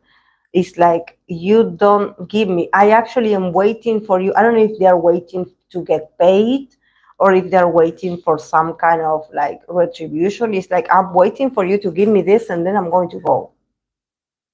So, and I see them that it's not just walking away. I think that it's more about them accepting that, even though some changes can come, there's a sense of insatisfaction, like, what you're giving me is not enough. What you're giving me is not enough. So yeah, there could be a lot of challenges for them. Like, these arguments are necessary for the group, but I think that they want to start over. They want this transformation. They don't want to keep doing the same things. They want different conditions, maybe, because and I think that probably the higher ups are people that don't listen to the guys, don't listen to what they have to say. They are very prideful. So the guys are like, like, when you have no soul, like, you're just fed up.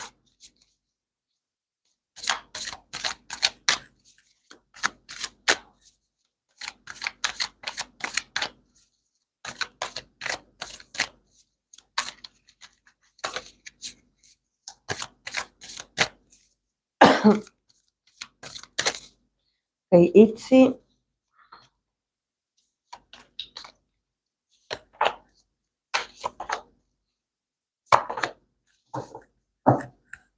Oh my God, what's going on with these groups today?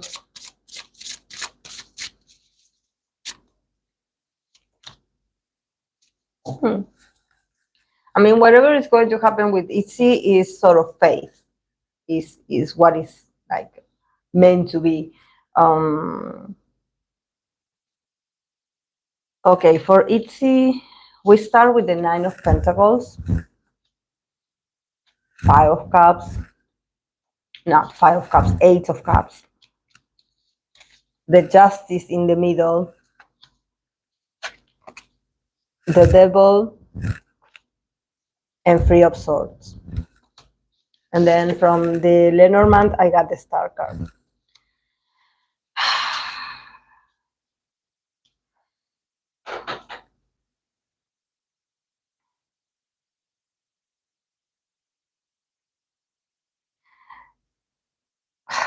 Yeah. I definitely like the girls, they will have to ask for justice. They will have to ask for justice this whole year. I think that, we start with the nine of Pentacles and the Eight of Cups. So this is a great start because it shows you the girls like self-esteem. There's something about them recovering also their autonomy, feeling very good about themselves and sort of walking away from past criticisms or from past heartache and be like, okay, yeah, this is me. Like, yeah, we are back. Like, this is me. This is what we are all about. Like, we love each other, even though maybe we had our times where you didn't think that we would make it. We are still here. Like, the girls are showing a lot of like self-esteem. They are looking very good. They are looking healthy. Like they have a posture that talks about them knowing their value, and probably they're shining a lot when it comes to their individual activities or individual appearances. There's a lot of there's like, this is, we are not victims. Like, I'm here to work, I'm here to take the stage, and I'm shining on my own, and with my own talents, and with my own, I'm shining. But then we have the middle. In the middle, we have the Justice. So I think that this year, honestly, is going to be a year of a lot of balance. Like, I think that there's going to be a lot of decisions being made, because I think that there's some things about the group or the group's future that cannot be um, like sort of like postponed anymore. Maybe about also the treatment towards the girls. With the Justice, is like, something is going to happen. I don't know if one of them is going to request something to the Justice, or there's going to be some new sign of papers, but there's going to be some discussions about the group, because they need some justice. There's something about maybe the Justice getting involved, but they need to find like the right like balance, you know also with the Devil and the Three of Swords. Honestly, there's a lot of strings being pulled around ITZY, in the sense that I think that there's a lot of ambition around ITZY or ITZY's project or ITZY's name. So I don't know if they will get the resolution that they want. I think that if some of them want to get some lawyers involved or someone involved, here with the Devil and the Three of Swords, I can like actually like not getting the result that they want, and some things being manipulated at the end, so this is forgotten. I think that there's some higher influences when it comes to ITZY's career, and even though we are all rooting for them and we are like, oh, we hope that they get this, or we hope that they get a better treatment, or we hope that they get more, I don't know, more hours to rest. I see that they can try, but probably the outcome is going to be very different, and there's like a lot of strings being pulled and a lot of manipulation and a lot of ambition in the middle. So I think that it's not going to be that this year is not going to be the year where you're going to be like, oh, they're going to get what they deserve, or they're going to get a better treatment, or they're going to get. I think that no. I think that honestly, they will try. They will try. There will be some attempts to get justice for the girls, but it's going to be momentary, because with the Devil and the Three of Swords, there's this sort of like Like, the outcome is going to be basically the same, and it's going to be disappointing, and I see it a bit like, sort of sad, almost like you've been like, oh, they didn't get what they were asking. No. But yeah, with the kind of a star, honestly, I think that this is not to say like, oh, this is their destiny, but I think that with the star card, definitely it tells you that you should remain hopeful and optimistic, no matter what. Like, no matter what happens, like, remain optimistic, remain with the hopes up, because something like I think that what I see of here is actually the the reality of how some companies work. Maybe when it comes to ITZY, things will always be super challenging for them, in the sense that the girls will not get the rest that they want, or they are part of a industry, or they are part of a company or a system that is not that flexible towards them. Is very like, I would say, very dominating towards them. Very it's about gaslighting them and making them feel guilty for wanting certain change, for wanting certain things. It's like them always pushing the girls to be like, you should be braver, you should be more thankful. It's about always pushing the girls to, like, what you're asking is nonsense. So, and I don't see them that they have the support to be like, okay, I will set myself free from this and I will go away. No. No, because I think that at the end, with the star card, there's something about them being like, this is my destiny. I'm also not going to back away from this. I'm not going to resign. Even if I am hurt and I'm disappointed by some decisions, I'm going to stand here and I'm going to keep shining. So I think that also at the end, probably is the girl's decision to keep advancing, even though, they never get what they want, or the conditions are not like the happiest. Probably they are part of a company that is not, they don't take into consideration what the girls want.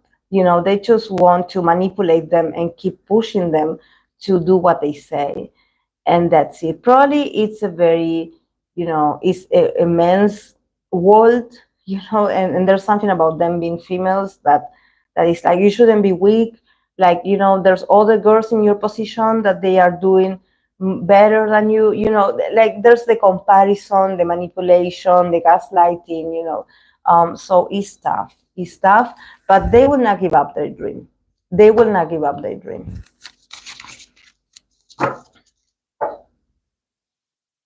Mm.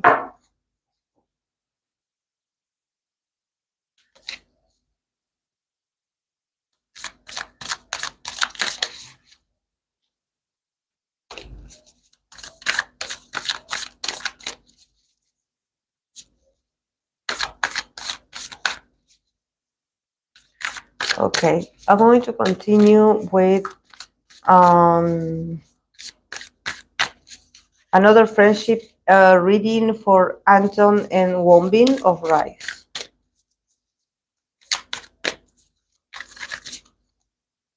Anton, are they all legal of age? I believe they are, right?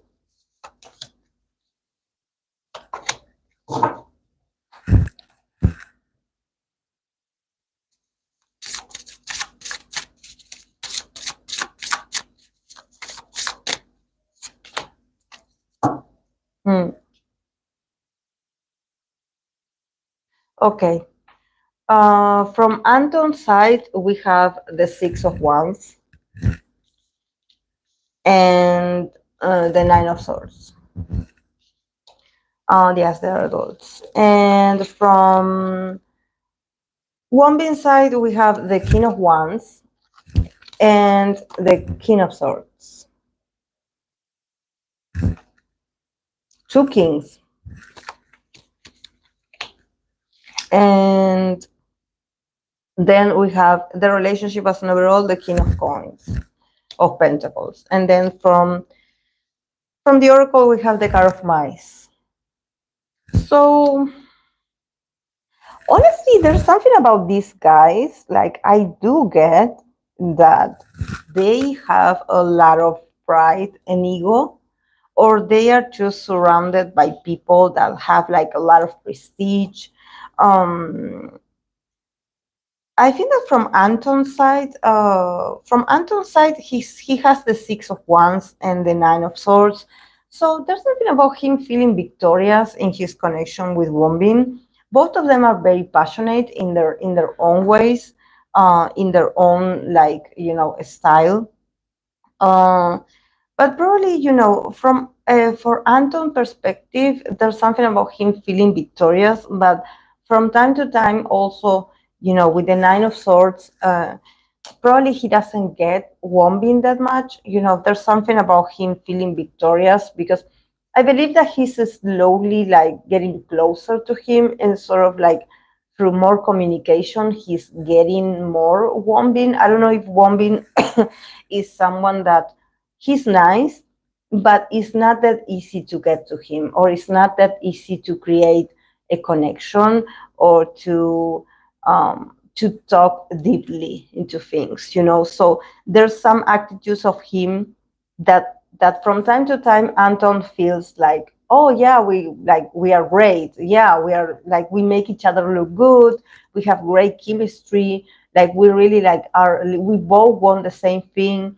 But then with the Nine of Swords, it's like, sometimes I doubt if you really like me. There's something, but this is from Anton's perspective. This is his perspective. Maybe he has some insecurities sometimes, where he somehow doesn't understand, like, is he really being nice, or just like, or is it just weird? Um, then from Wombin's energy, we have the King of Wands and the Queen of Swords. So for Wombin is also like, he also sees Anton as, I don't know if this could be like Anton and his father, but there's something about, him also feeling like he admires Anton a lot, because, but it seems like Anton always comes with people, or with older people, or he's always surrounded by older people. So maybe from Wombin's perspective is like, oh, Anton is always like so grown up, or he's so mature, or he's so experienced. There's something about, these kings taking a lot of space in their connection. So I think that he definitely admires Anton, but he also admires what Anton represents, because he doesn't come alone. He probably can, is him and his father, it's like this. So I think that probably for Wombin is like a lot of admiration, like, I want to be like them, but probably is like, when it comes to us being our age and just the two of us, he still is figuring Anton out.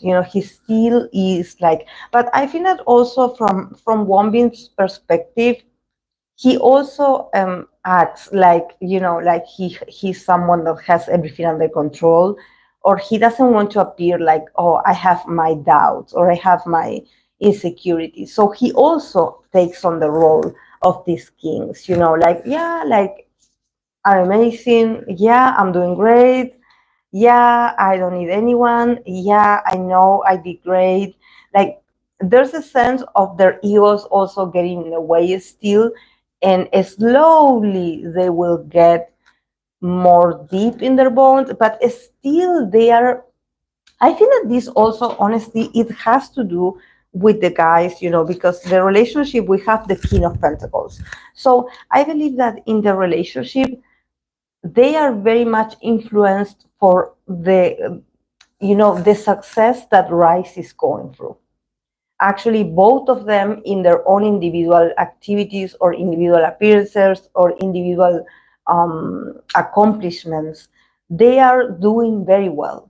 So this is why they get all these kinks in the way, because the guys are climbing the ladder so fast, or are, becoming like more successful, or becoming like, like more popular or more famous. There's something about them, sort of everything is happening very fast.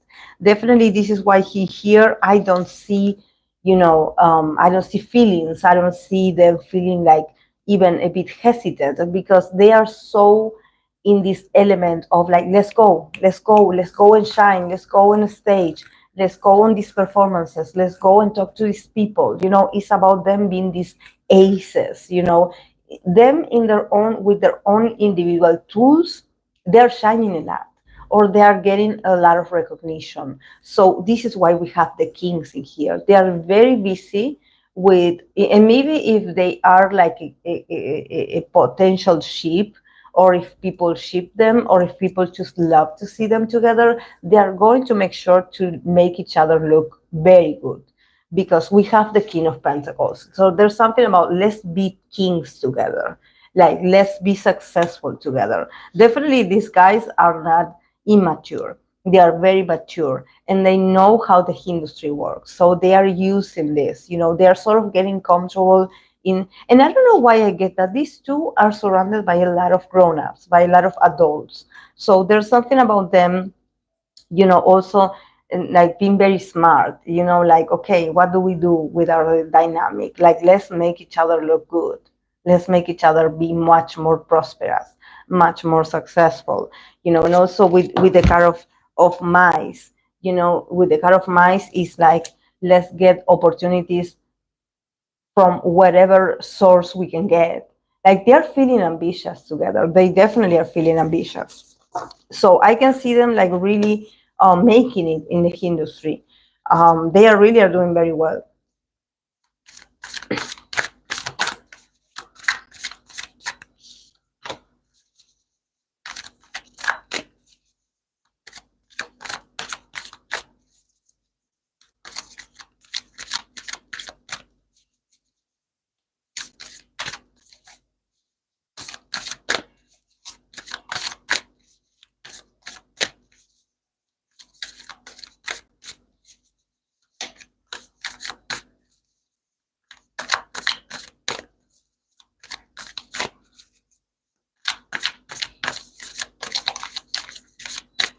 Okay. The next reading is for the friendship between Ateez, Hongjoong, and Seunghwa.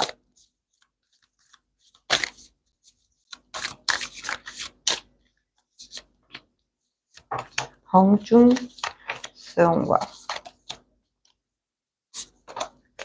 Oh, what happened between these two?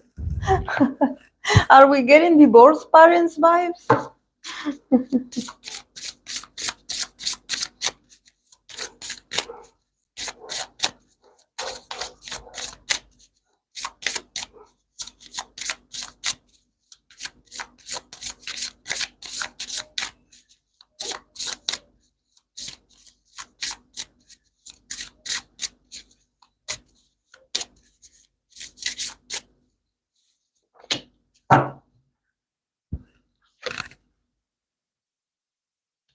Wow. Oh, well. Hongjoong got free cards. We start with the Hermit, that it was attached to this card. The Hermit, Four of Pentacles, Nine of Pentacles. Then from Seunghwa's side, we have the Two of Wands and the Five of Swords. The relationship as an overall, we have the Three of Swords. So, and then from the Oracle, we have the Animas card. So I think that definitely they must, maybe they're not going through the best time in their friendship, I would say. First of all, because I think that with the Hermit, Hongjoong, it's again like someone that is very much focused on his achievements, and maybe he's holding on very tight to his work, his production. And he probably also is working on some individual projects. So I see him very isolating. I see him with the Hermit. I think that he's not letting people in at this point. I don't see him feeling like very emotional, or at least when it comes to Seunghwa, I see him like if he talks to him, it's mostly to talk about work and future plans and being like, oh, okay, like let's do this.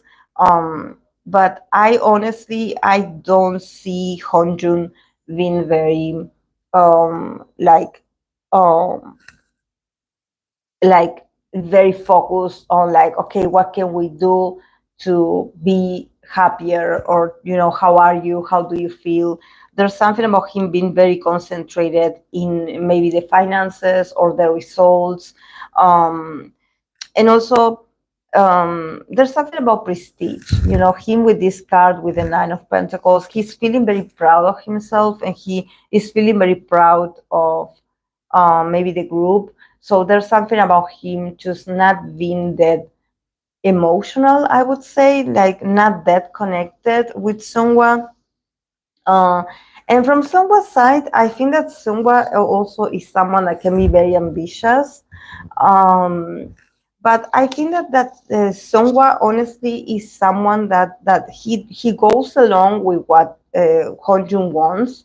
Um, but then at the same time, he's a bit disappointed. I don't know if maybe he's feeling a bit sensitive and he's feeling like, okay, like I think that you are not getting me, or that you are not getting my needs, or you are not getting what I want to do. Or maybe he has an idea of his own, because if you see the Two of Wands, this is someone that has the papers, he's writing, he's thinking about it, he's visualizing what he wants.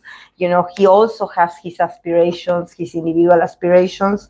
But then, with the Five of Swords, there's something about like, okay, you never listen to what I want, or you never listen to my propositions, or what I want to get, or what I want to promote, and also with the Three of Swords, there's something about them not being in the same, when it comes to communication, not being able to communicate properly, um, getting very offended easily, but I think that it has to do with work. It's not about like, okay, I think this about you.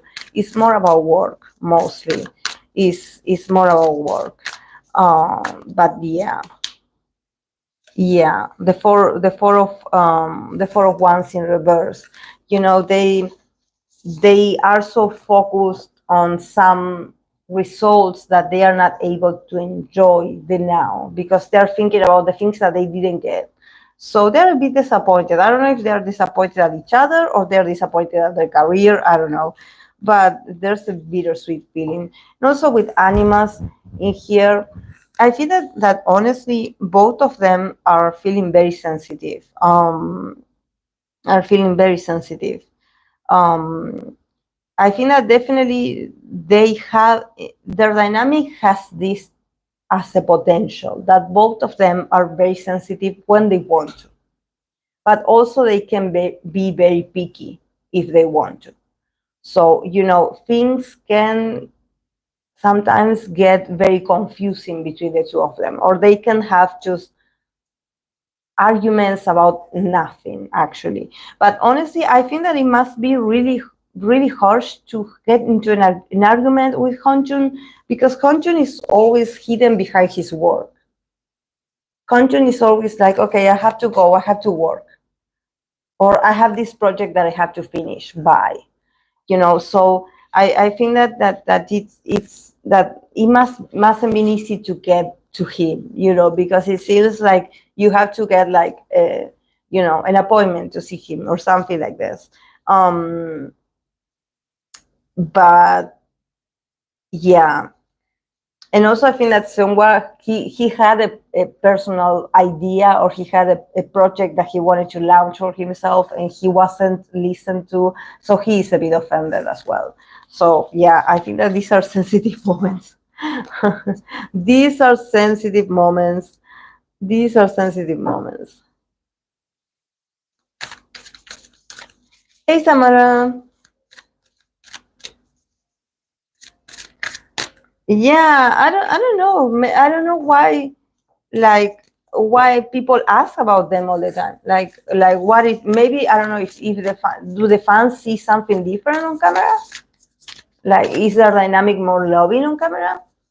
Because honestly, for me, every time I read for Hongjoong, and maybe it has to do with him being the leader, but I see that he's very practical in his view of some members. So I don't see him like being a lovey-dovey and be like, oh, I love you, like you're my person, like a skinship, like.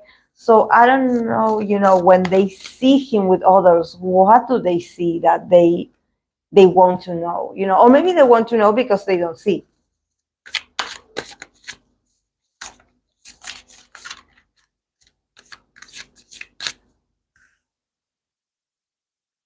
Like someone love bombed out of Hongjoong, and Hongjoong was like, nah. Is now able to maintaining that same distance. They call each other best friends and each other's haters all the time. Yeah, it does sound like that. Yeah, it does sound like that. Like, yeah, I wouldn't say like it's sweet. I don't give the vibe that it's sweet because I feel like it's one trying to dominate the other, and and like it's not satisfactory for any of the parts. It's not like, oh, this was fun, me picking you, me being teasing you or being just annoying and you finding it cute. No.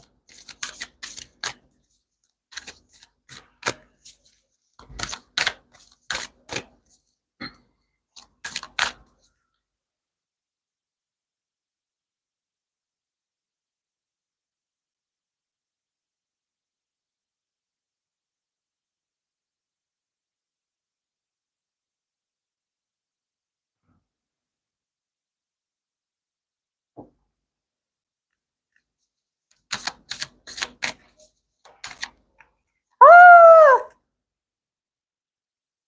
Oh my god, I'm sorry, Marushka. Again, my fingers did it. Oh my, I did it again, Samara. I wanted to block this person that said my birthday. And instead of like clicking, I click Marushka. Oh my, I'm sorry, Marushka. And I was pressing that name, but then it moved. And the worst thing is that I like when you press it, like it doesn't say thank you, Fluffy. Like it doesn't say like who you are blocking. It just gives you the options.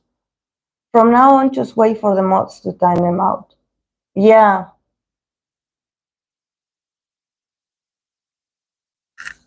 Sorry, Marushka.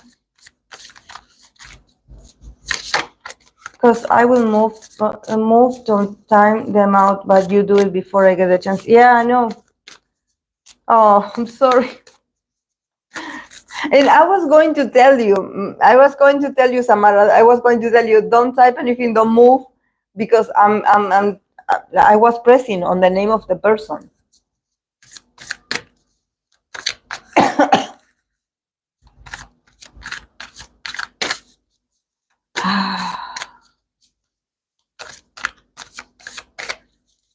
Is it because my fingers are too, like,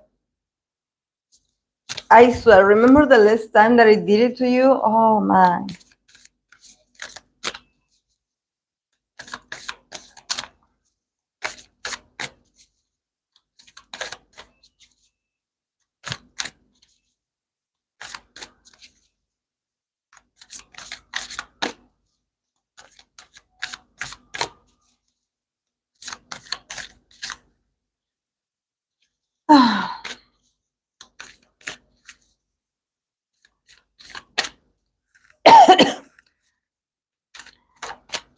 Okay.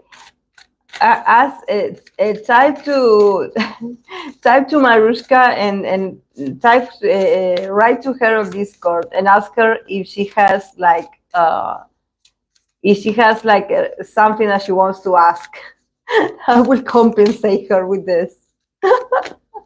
And I will pull cards for her on the live.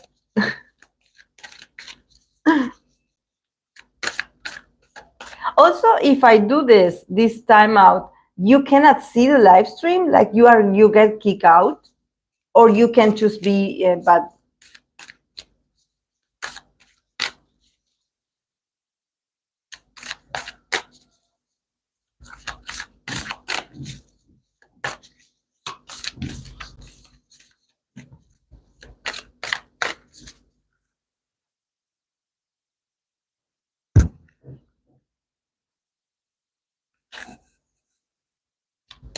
how long will I be black?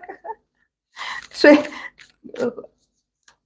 I believe 24 hours. I'm sorry, Marushka. I hate it. I don't know why I did it. I knew I was going to mess up because, you know, I pressed on it and then it moved. And when I press it, it doesn't say like 24 hours, I believe. And when it gives me the option, it doesn't say like, oh, you're going to block so and so, you know. But you can still like see the live, Samara?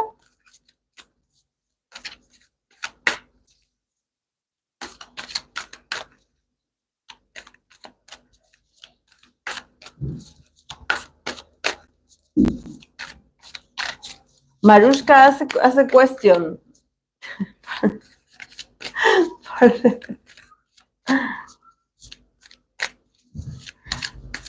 I think someone was asking for Sun. I did that already. Ah, okay. Seunghwa and Hamin, I did that.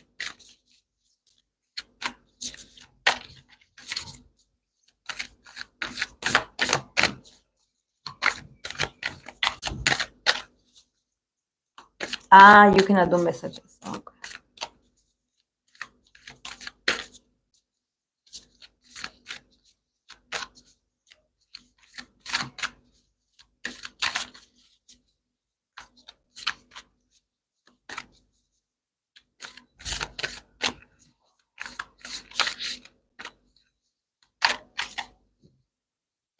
I don't know. I'm done with the readings.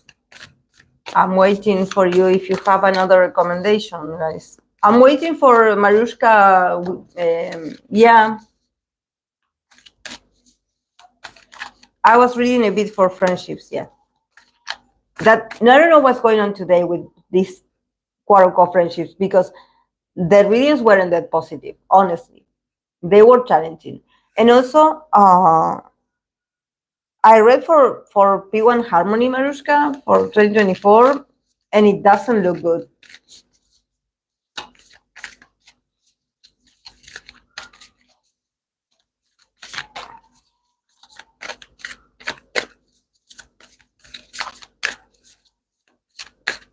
I need one of Marushka's dynamic ideas. TikTok loves those videos. People on TikTok, they love it.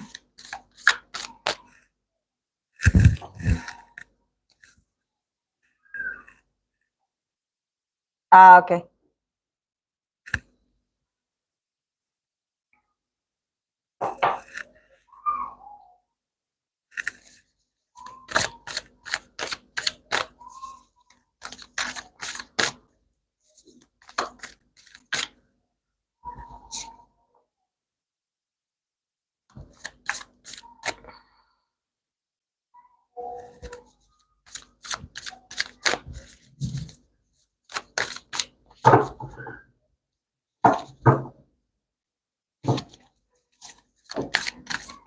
There wasn't any scandals on K-pop, right? This week.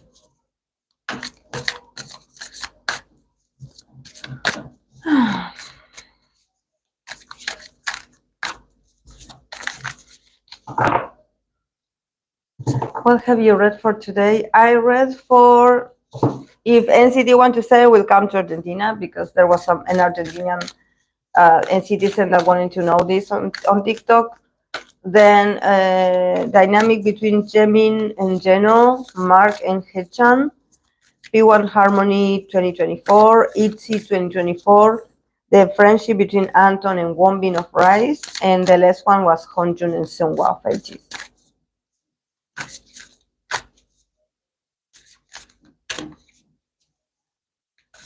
But I did pull for Seunghwa.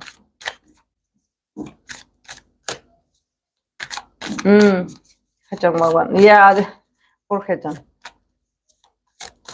But that's that company. Like, there's no way. Like, I cannot believe it, because I was watching the dance practice. I believe I watched it twice, because once I stopped in the middle and I had to start over.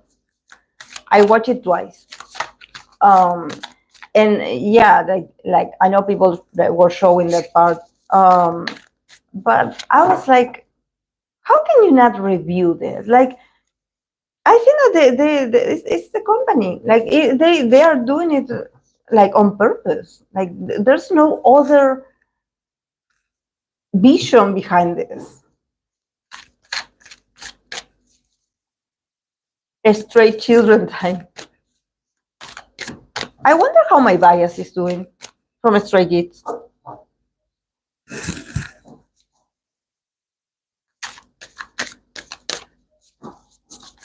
I don't know why lately I see my bias looking so sad. I don't know. I think that there's something has changed in Lino's energy. I know he's not like the happy, like he's not like, but something is. He looks a bit emo. Twice comeback reading. Okay. He's been sad for a minute.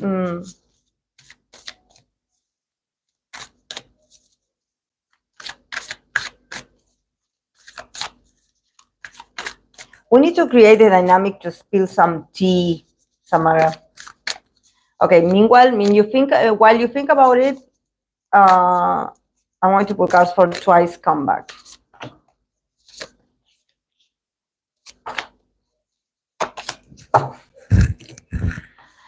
Okay. For Twice comeback, we have the Nine of Pentacles. I don't know where JYP gets these girls, but definitely the girls are very talented, because ITZY also got the Nine of Pentacles, and they are very talented. Like, okay, Nine of Pentacles for Twice, Four of Swords, Three of Pentacles in the middle, Knight of Pentacles, and the Hermit. So yeah, I think that definitely the girls have been doing very well, like individually, I would say. Also, they had been celebrating a lot. In the middle, I see teamwork. So is it possible that they are working on something already? Or a trio, or three of the girls, or just like the whole group? Because I see I see advances. I see the hard work. Definitely, I see it. But also, I see the Hermit. I also see the Hermit, like the last card. So I wonder if the project will really come out, because there seems to be like, there's like a slow process, but there's also a silence. Like, there's silence at the end.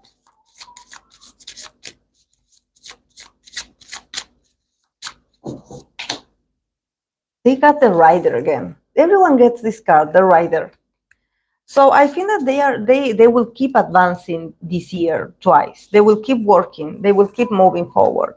But there's something about, I don't know if maybe the girls this year are going to be a bit much more like introverts, like secretive, or there's something about their whereabouts or what they do with their career being a secret. Because I think that I see them working, but I also see them like, it's not about hiding, but it's about like, I don't want to be in the spotlight. Like, yeah, I will go work, I will do what I have to do, but then I will go back to my cave. Like, you will not see me like be all shiny. And I see the girls protecting their energy and their time and their personal things, and being a bit MIA. Like, knowing that they are working on something and knowing that they are putting the effort, but there's also a sense of like, it's not mystery, but I think that they are reserving themselves. They don't interact that much, or they don't say that much. It's going to be a weird, you know, or maybe fans just waiting and going through periods of a lot of like silence from the girls, not really getting a confirmation, but actually you seeing that things are progressing. I don't know if maybe there's going to be content that is going to promote certain things, but then you don't see the girls, so it's weird. Mm. Yeah, the girls will keep advancing. They will not stop working.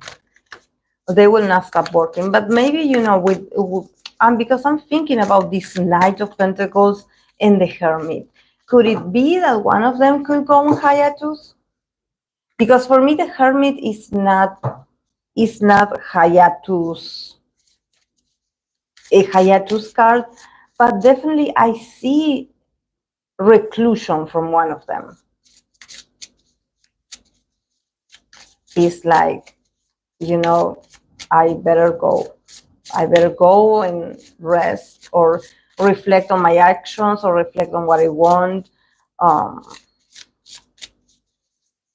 or maybe they promoting something, or maybe promising something, and then it takes a long time for them to get it, because I don't see like the final destination. I see them going somewhere, advancing, working, but I don't see where. Like, where is the final product?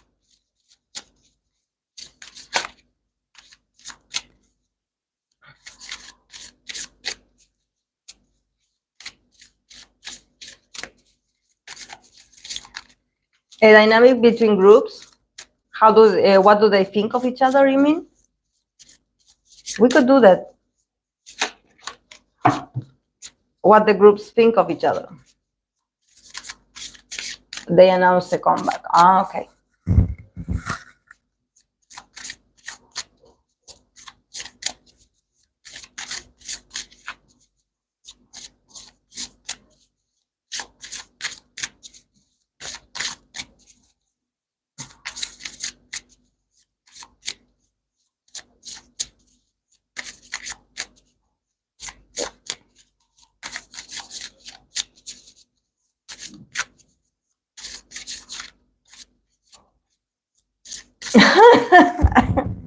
Hey, Mariska.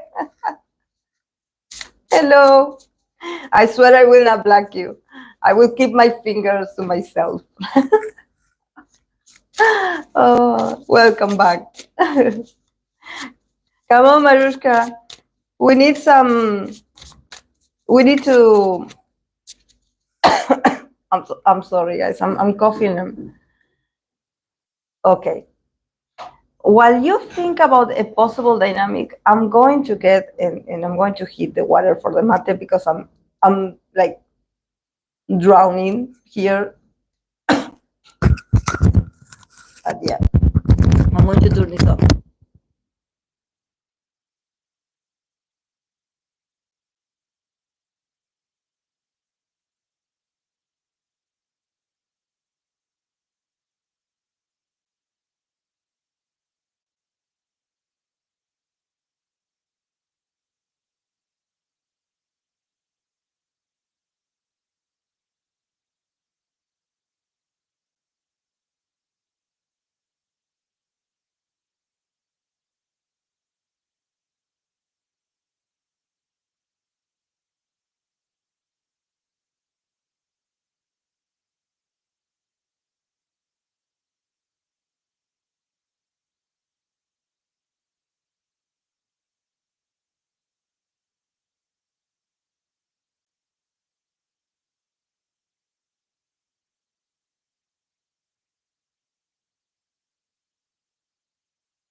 Oh, wait.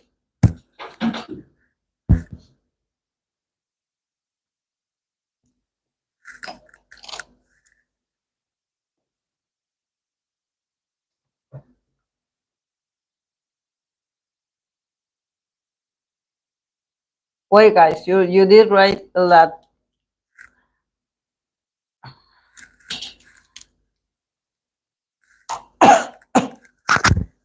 Sorry, guys. I don't want to cough in front of the mic.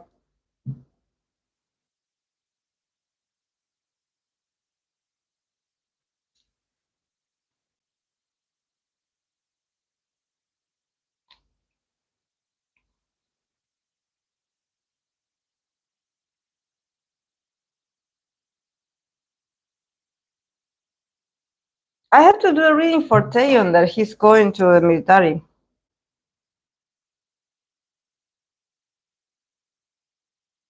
Espa and NCT. Which one of the NCT or the whole unit?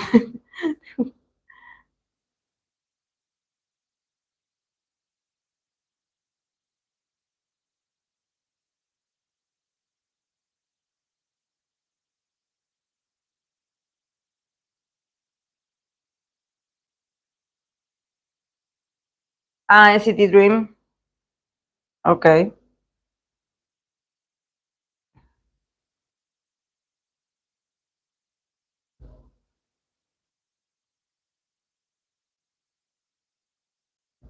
I'm hoping to learn more about all your biases. Your questions are all entertaining and interesting.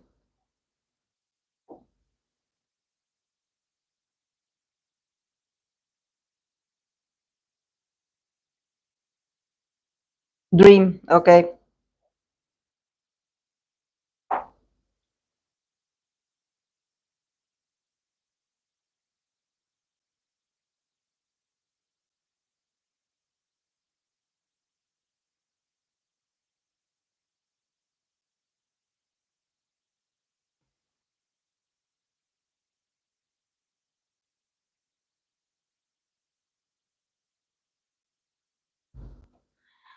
G Dragon Vegas concert. What is a G Dragon Vegas concert?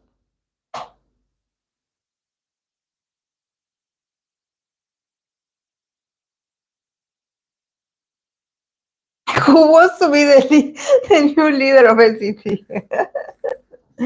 Yeah, guys, let's stay respectful. Let's stay respectful. Yeah, like yeah, it has to be entertaining, but let's stay respectful.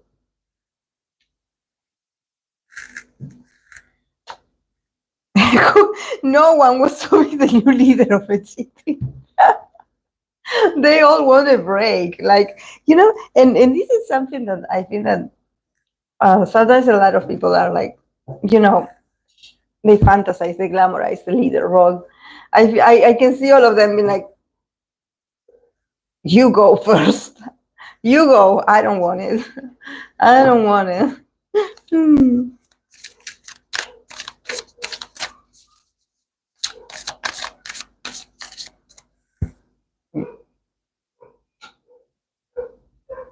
Many people's energy is like crazy because they're not gonna know all of them. I like Boo Boo, but you're crazy. No, yeah. When it comes to Taeyeon, I'm just going to pull cards for him to see how he. It's not about how he's feeling, but yeah, maybe what are his thoughts about it.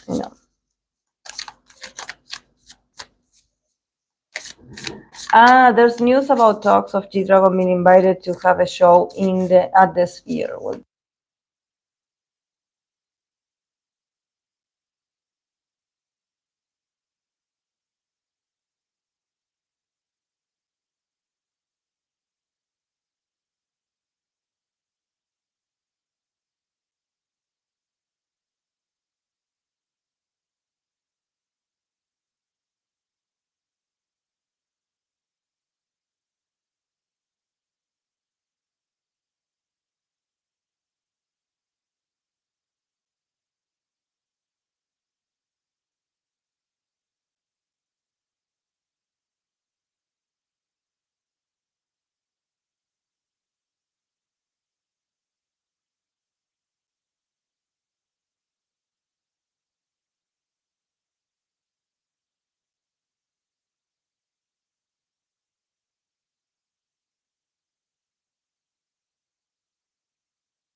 Thank you, thank you.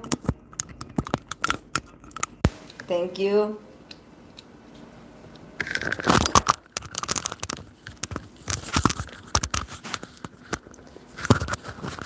Thank you. Can you hear me?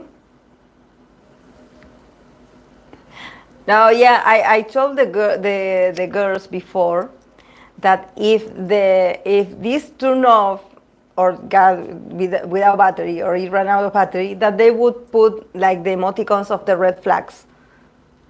Yeah, so I would know without reading that that I'm talking to myself and I don't know. Okay. Yeah, like let's respect the boo boo. The boo boo. The moon in Leo boo boo. He needs his moment. His moment to be like, what about me? What about my feelings?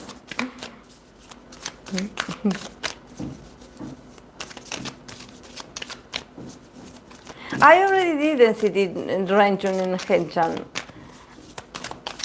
Oh my. Oh my. This is something that when I start to see patterns in readings, like I notice what you guys are all up to.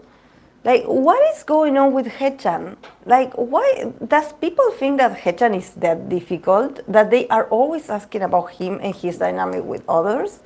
Like, the guy is okay. Like, and he's very smart. So like, because when they ask too much about Haechan and others, I'm like, I see a pattern. I know what you, I know.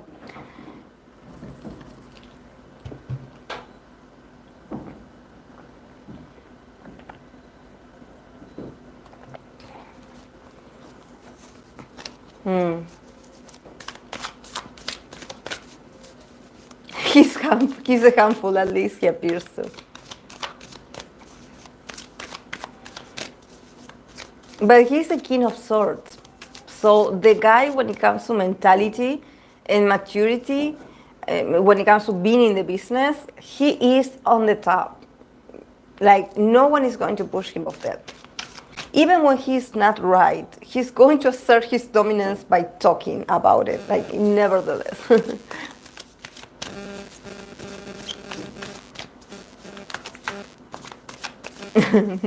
Yeah, definitely he doesn't listen. Yeah, he just talks. He just talks. But, yeah.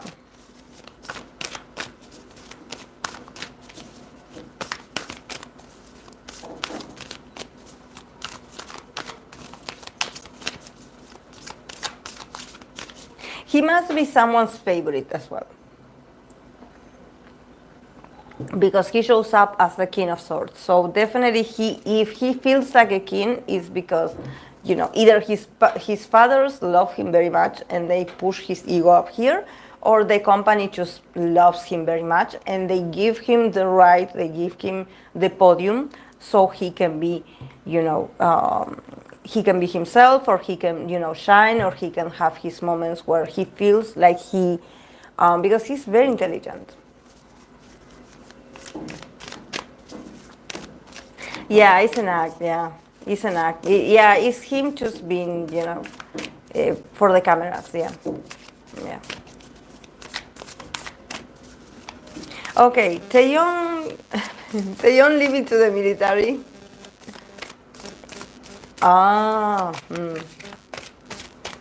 Taeyong going to the military versus the rest of NCT. What do they think about it? Yeah, he's an entertainer. Yeah. Taeyong going to the military, the boo-boo going to the military, and what the rest of NCT think about it, and the resolution. From oh my god. Okay, for boo-boo side, we have Ten of Pentacles. He's just so proud. Ten of Pentacles is the family card. He's just so proud of what he had created these last years with the guys, with every one of them, that he just doesn't want to leave this. And this is normal. I think that I had been reading for a lot of idols that are in this process of going to the military and getting the news that they have to go, and holding on really tight to their stability. Because this is not about them like, oh, I live a luxurious life, I don't want to leave my bed or my stuff. It's more about, like the comfort of knowing who you are with. And here we have the judgment. So see how dramatic this card is. I don't know if you notice the judgment and the people just holding on desperately to this sort of entity.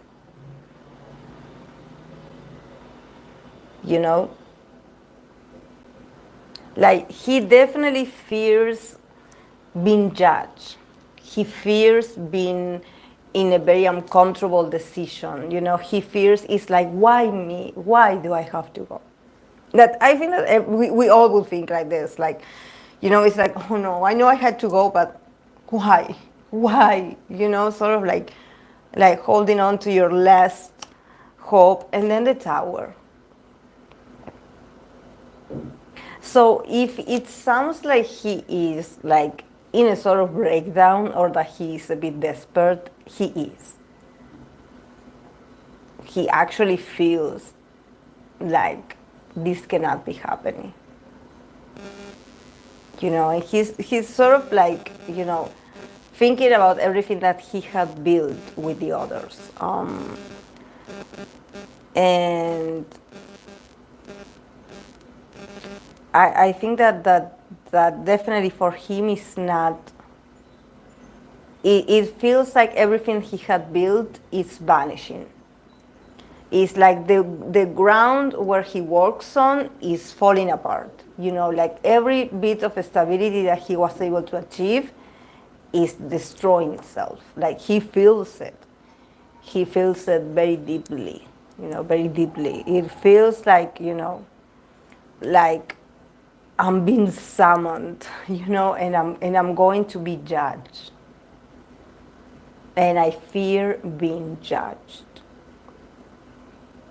It's a fear of exposure to the unknown, and also of people just taking away your routine or your way of living things. Then from the guy side, from NCT's part, we have the Handman, Page of Swords, Nine of Cups.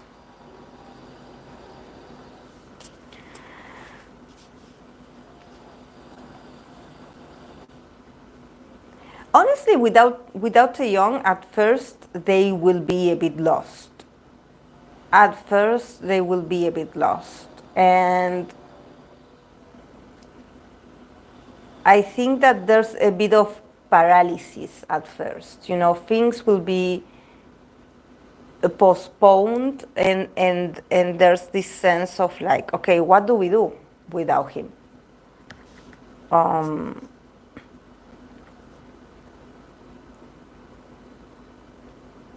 But then I also see someone stepping up, like someone is stepping up and taking the role. A Page of Swords, a very young guy. Probably has air element. A very strong and sharp tone or way of communication. Very young, very inexperienced. But this person is going to put the group into a sort of like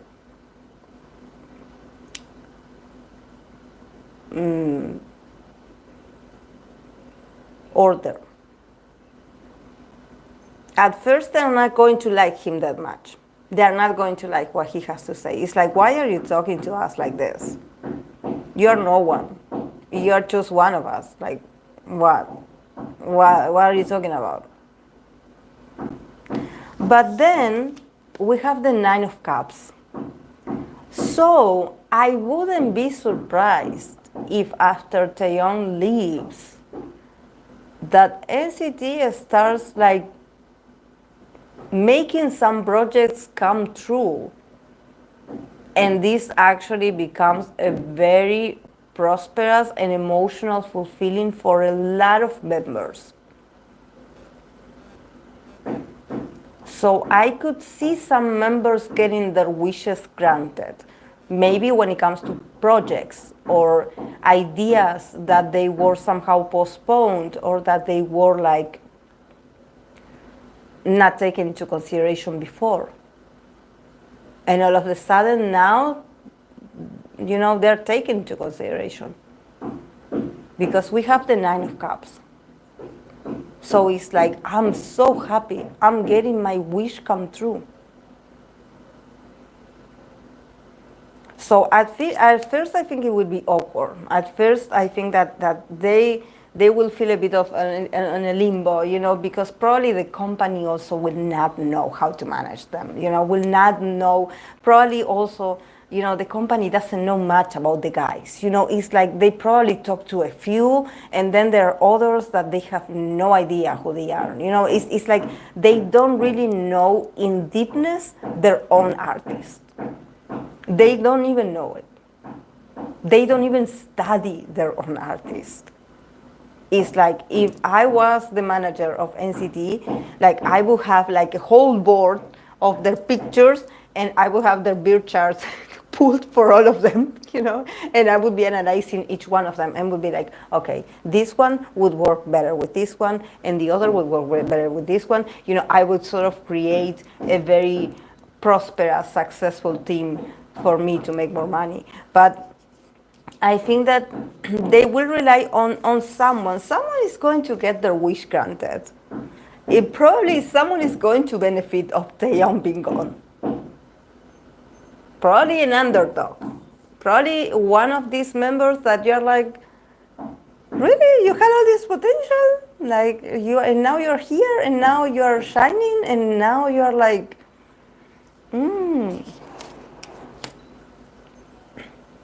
Yeah, leadership is not easy.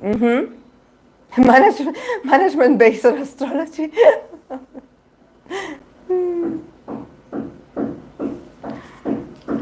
It's just that this person that is going to take the wheel is going to leave them no option. This person is like, okay, guys, you're on your own. I'm going to get my wish come true. I'm going to get my stuff. I'm going to get my opportunities. I'm ready. Look at me. I already know what to say. I'm going to go and tell them. And since they are so clueless because they don't know anyone, like they will take my offer. Like, I will convince them. So it forced the other ones to wake up. It's like, oh, he's going. I guess I have to go too.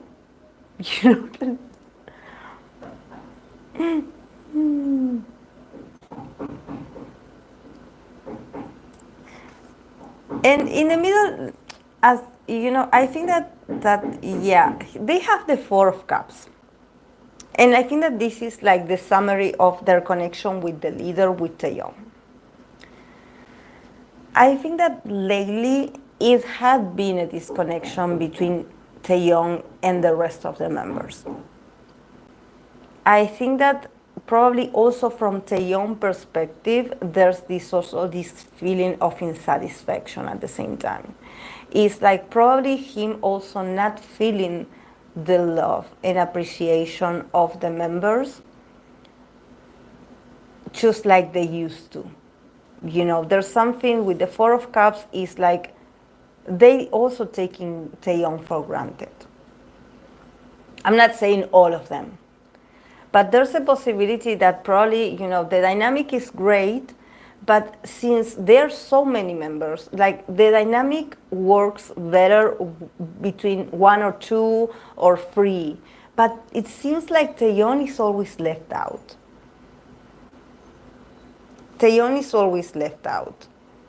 The others are already chosen, but he's always left out. And it makes sense. Maybe he's left out because he is the leader. So, no one talks actually about the loneliness of being the leader. That is funnier when you are like choose another member and you can go and be funny and just creating crazy dynamics with others. But I think that for Taeyeon, it's been a while since he really was like, oh yeah, I'm having this fun moment with this member. But yeah, do they really like me or they just respect me because I'm the leader?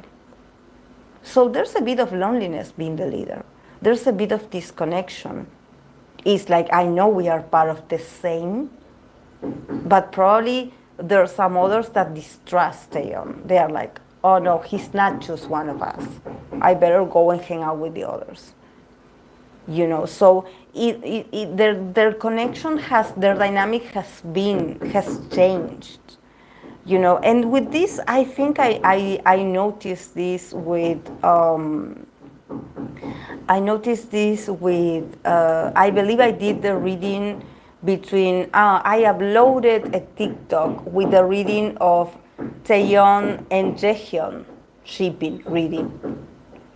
I did the reading, and I remember I got the reading, and in the reading I got this sense of Taeyeon being really like heartbroken, like because the dynamic wasn't going very well. The chemistry wasn't there. You know, he wanted to have, you know, also his moment with someone, you know, but somehow it feels like it's him and the others, you know, and like whenever he interacts with one of them, it doesn't seem authentic. So I think that maybe, you know, for them to sort of wake up, and also I think that the members take Taeyeon for granted. They take Taeyeon for granted. They sort of think, because this is a card of emotionality, I think that because they are like, oh, well, he will get over it. You know, if he gets sensitive, he will move on from this. He will be fine. He's the leader. He's a genius. And actually, you know, the guy needs comfort. The guy needs to be told or remembered that he's loved and that he has been doing great, because he's a person and he has feelings. But there's something about them being like, yeah, Taeyeon doesn't need anything, he's a leader. You know, and actually, maybe he does need it. You know? So yeah, I think that probably, you know, him being gone also will help the others sort of understand that it's tough being a leader and that it's lonely, and that maybe other leader can understand you, but not someone from your own group.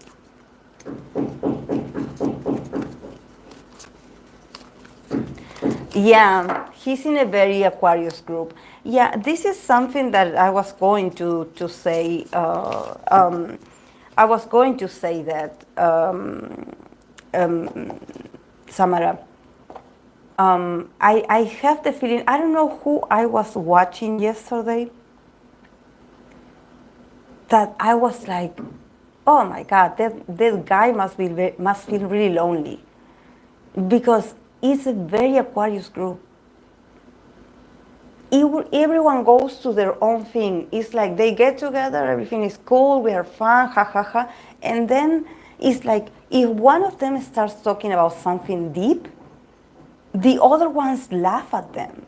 So it must be tough being a water sign, especially like, I would say, for example, a Pisces or a Scorpio will be just fine because they just adapt. In the case of Yuta just ignores. But in the case of Taeyeon, that he's a Cancer, you know, I'm like, he must feel like really like the different one, because I don't think anyone in the group feels the way he feels.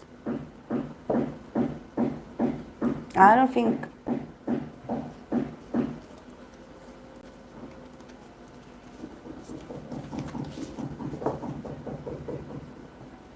Yeah, he wants that. Yeah, Yuta just ignores. Yuta is not listening, actually. He's like, I don't understand Korean. What did you say? I mean, he's Sagittarius Mars. So I expect Yuta to run away from, you know, very cheesy, emotional, like, you know, things. But yeah, he's certainly sensitive, while the rest RIIZE's over. Yeah, I do get that. Yeah, I do get that he's very sensitive, and that no one, like, it seems like, and this is not, because this is something that maybe we can be, like, I'm a Capricorn, so I would be like, ah, yeah, there he goes again with the emotionality. But I think that is necessary, is definitely necessary, for him to have someone that has the ability to be that emotional at the same time. He definitely needs it. He needs it. He needs to have that connection. And I think that probably, because it's not just NCT, I noticed that there's a lot of Aquariuses in SM. I don't know about the new CEOs and all these people, but remember the CEO, Lee Soo-man, he was an Aquarius. No, not an Aquarius, a Gemini. So, like, I wonder how much that water had to change and adapt and sort of mold to go along with that concept of the neo-technology, neo-culture technology, like, yeah.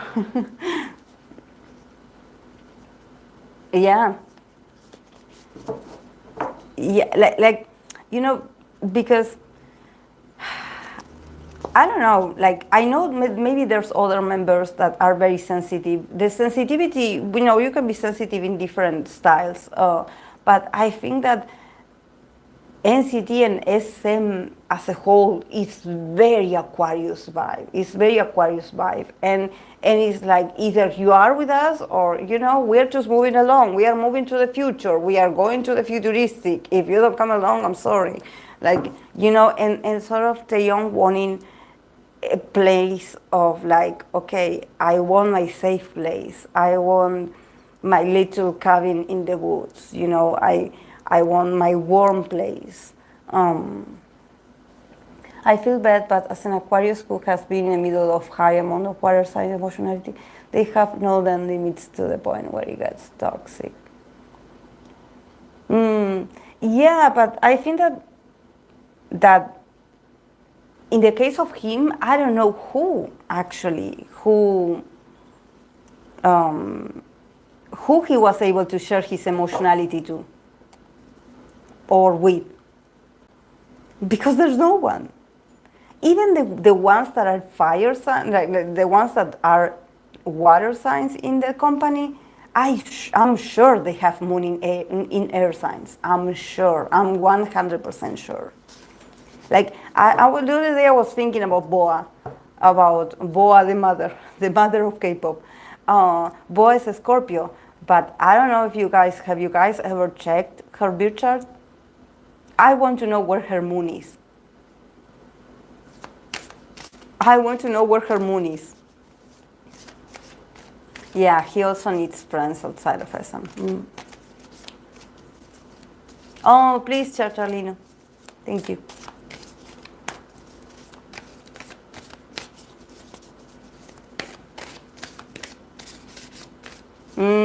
It's just that the toxicity in there is like, And the detachment also is like, oh, you're having a bad day? Oh, okay, I gotta go.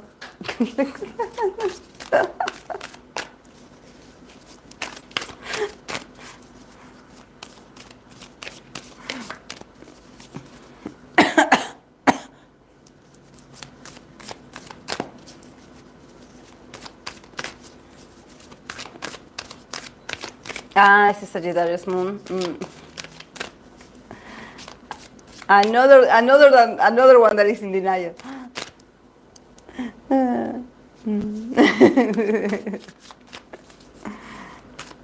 Not all of them, of course. Like, let's not like.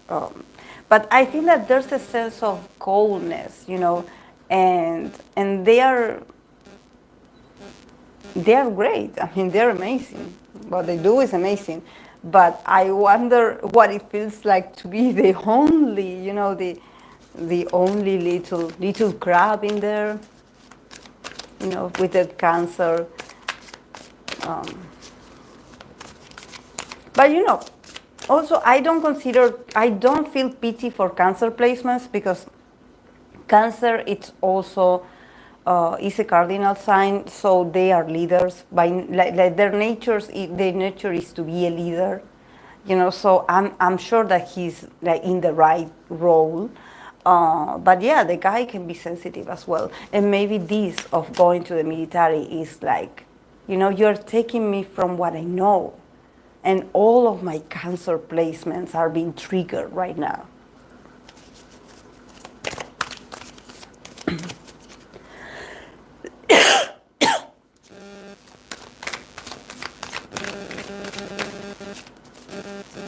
Okay, guys, I'm going to, before I lose my voice,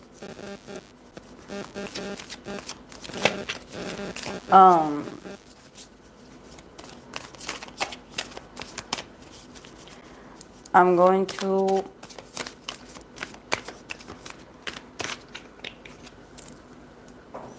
the new SM gens, because in second gen there was a lot of interaction state.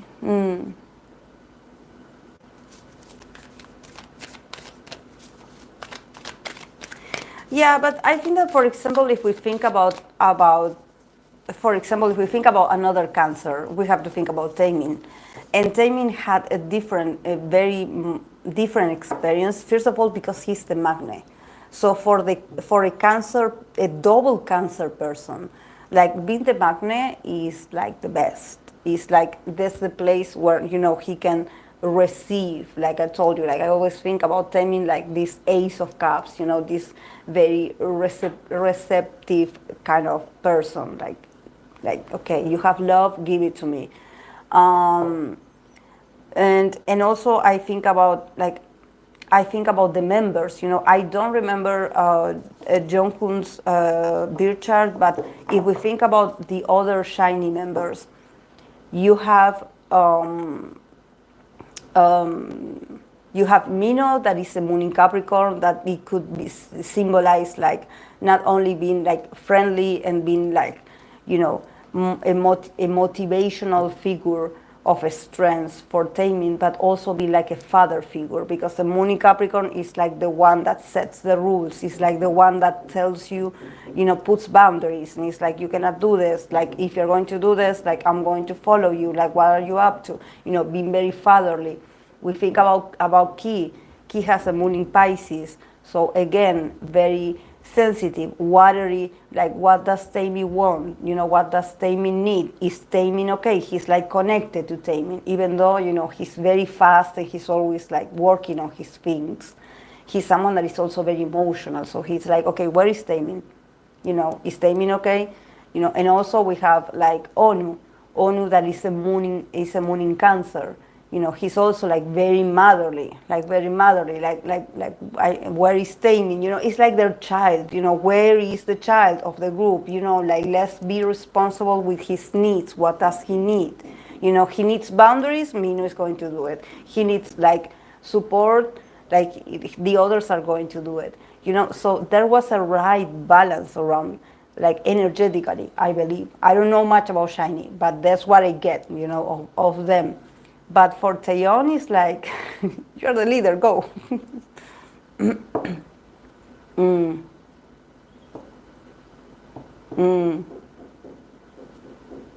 Yeah, definitely. I think that after EXO, like there was like a sort of disconnection of group dynamic.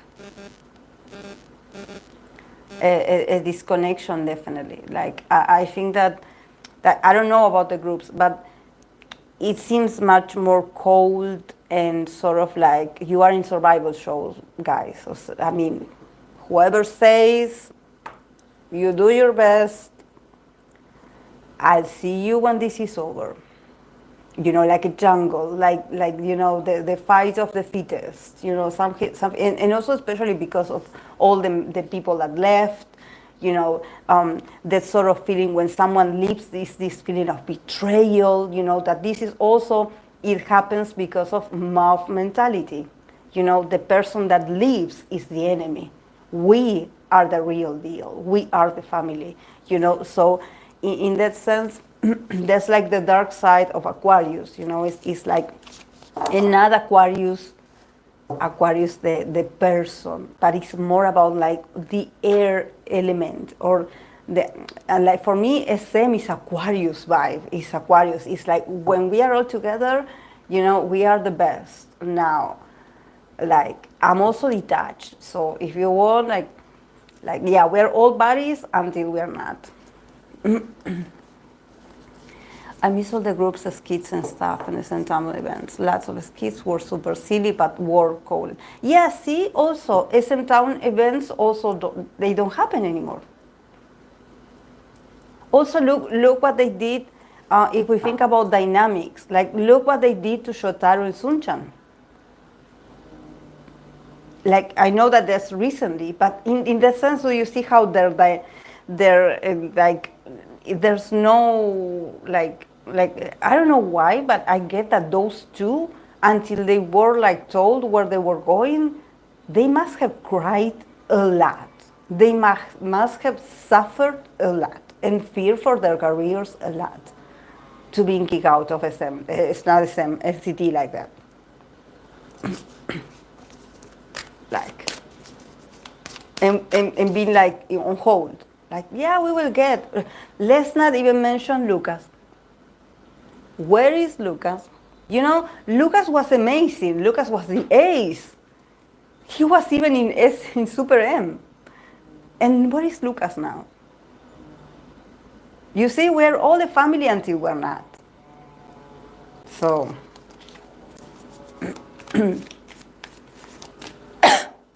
it's more like the shadow side which stabs more the sister son. Lucas is doing something soon, right? I don't know. I hope so.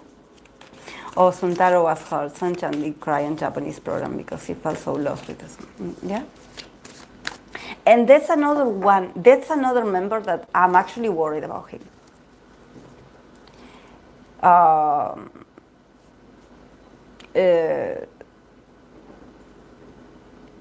Is it? Yes. I'm sorry, because Sunchan and the other guy, I get their names mixed. But Sunchan, oh, Wavy, another one. But I think that Wavy has the potential, because they have more in common between all the members, that they are sort of trauma bonding. Like the trauma bounds them, like gets them closer, and they are like, okay, together we will make it. Whatever comes. We are together in this. There's more unity. In suffering, but there's more unity. But yeah, Sunchan, I do get that guy is too sensitive. Like, I know he has a moon in Cancer. But there's something about Sunchan that I'm like, please take care of this guy. Because I don't know what concept they are giving him. I know he's super talented, he's super handsome, but please give him more lines. Like, it's not about like participation, but I think that there's something about work with Sunchan a bit more. I feel like the guy is a bit lost. I don't know if it's his personality, or if it's his sensitivity, or if it's because he's not well managed. He has a lot of potential. But I see Sunchan, and I see wasted potential. Because I don't see the guy being happy. I see him that he's just there. I don't know if he's too shy or what is going on, but there has to be a way to sort of like promote his unique style, or whatever he wants to do or accomplish. Like, talk to him more. Like, he keeps disappearing in the back for me, and I don't like it. Yeah,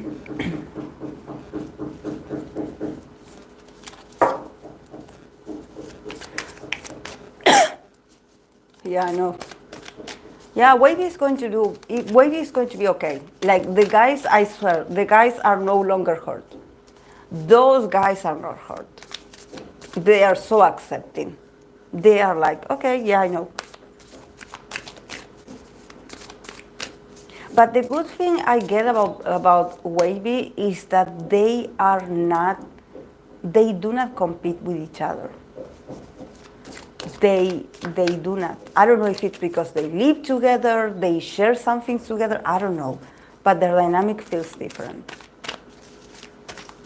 Okay, talking about dynamic. Oh my god. I'm going to pull cards for aespa and NCT Dream. What do they think about each other?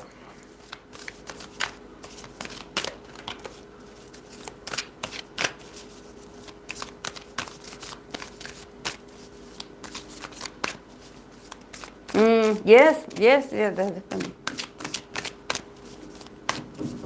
Thank you, Samara. Okay, aespa. What do they think about NCT Dream? And NCT Dream, what do they think about aespa?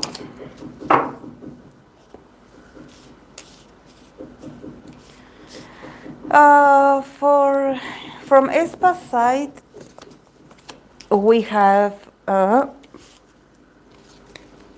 Six of Pentacles, Nine of Pentacles, and Nine of Cups. So how do they see NCT Dream? They see NCT Dream that they always get what they want. They see NCT Dream that they always get what they want. That always. And that they make the most with, they think that NCT Dream always gets a fair treatment. Like whatever they are given, like is fair. I don't know what they mean by that. But they see also the members shining very much. But I think that what they see is that probably that NCT Dream's advances or maybe success, it took a while, but they see the progress. They see the guys being their own, like differentiating themselves from other units. Because with the nine, they got two nines, Nine of Pentacles and Nine of Cups. So definitely they see the guys happier and more fulfilled.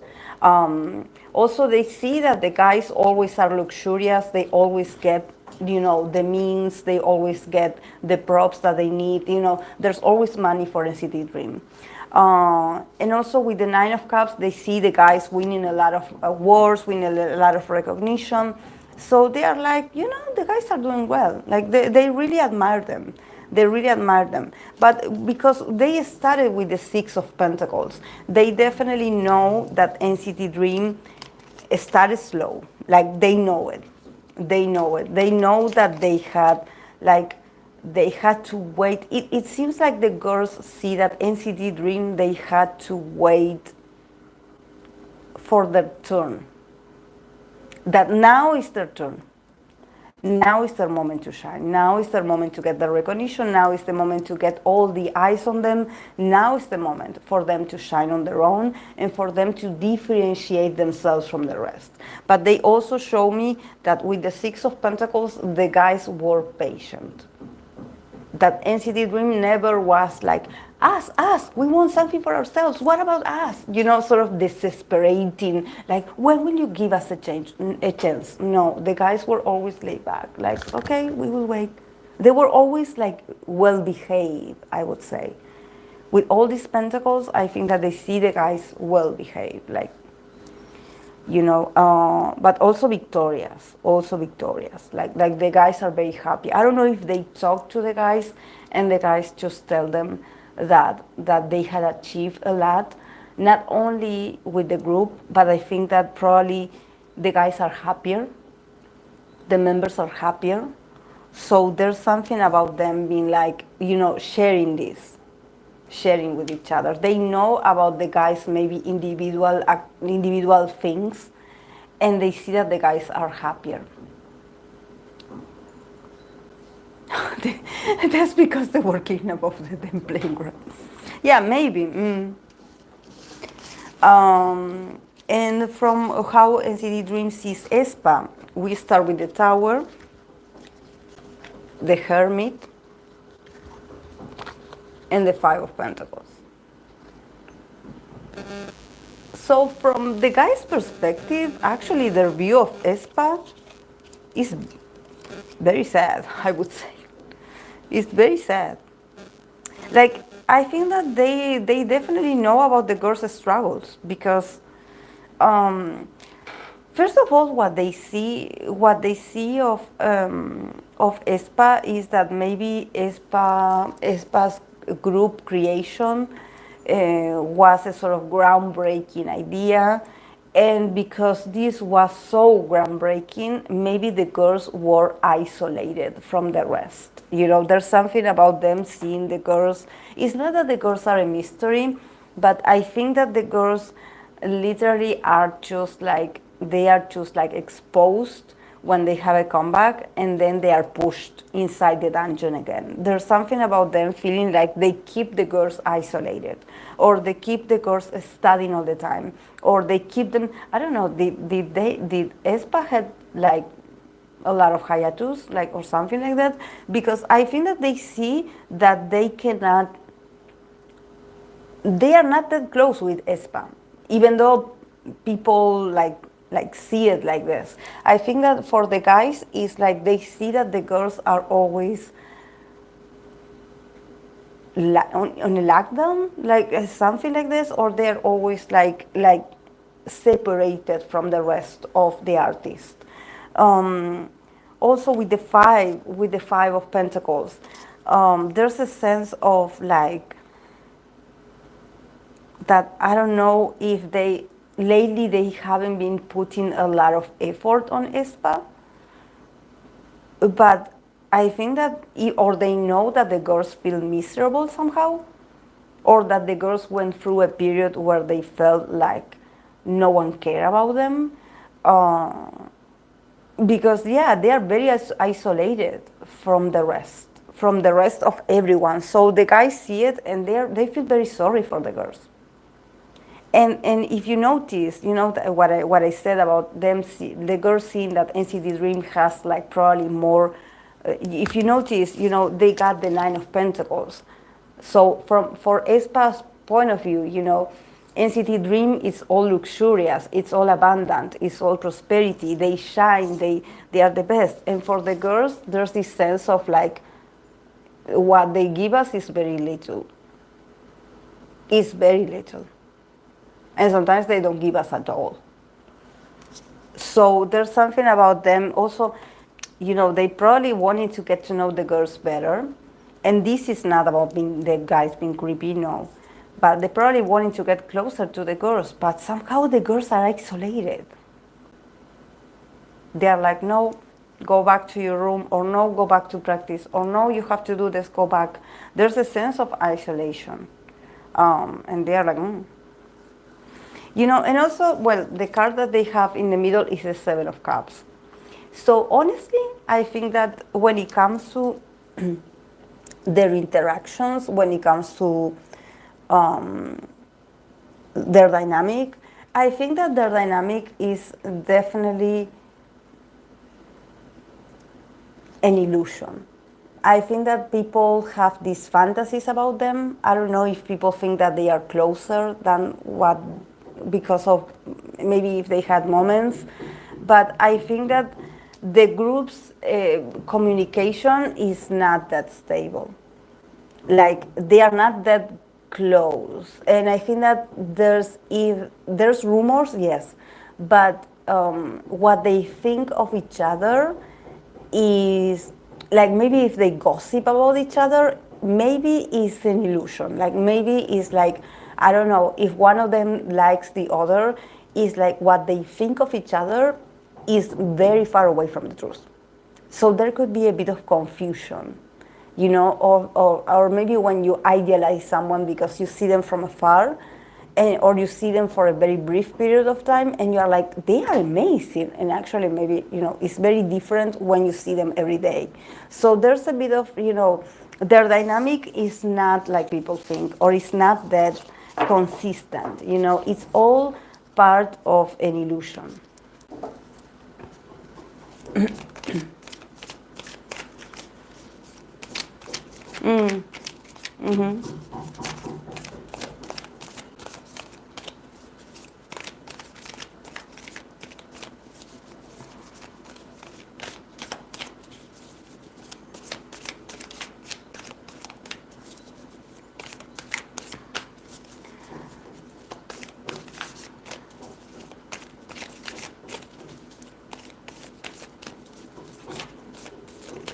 Okay, guys. I'm going to get going because I've been here for 3 hours and 24 minutes. This was fun. This was all of me. This is my last live stream as a 38-year-old. Tomorrow is my birthday, so yeah. So I appreciate that you're here, your recommendations. This was fun, as always. And yeah, thank you so much for being patient and staying. Thank you. Thank you, guys. Have a great weekend. Bye. I don't know how am I supposed. Here. I forgot how to get off of this one. Thank you, Samara. Bye.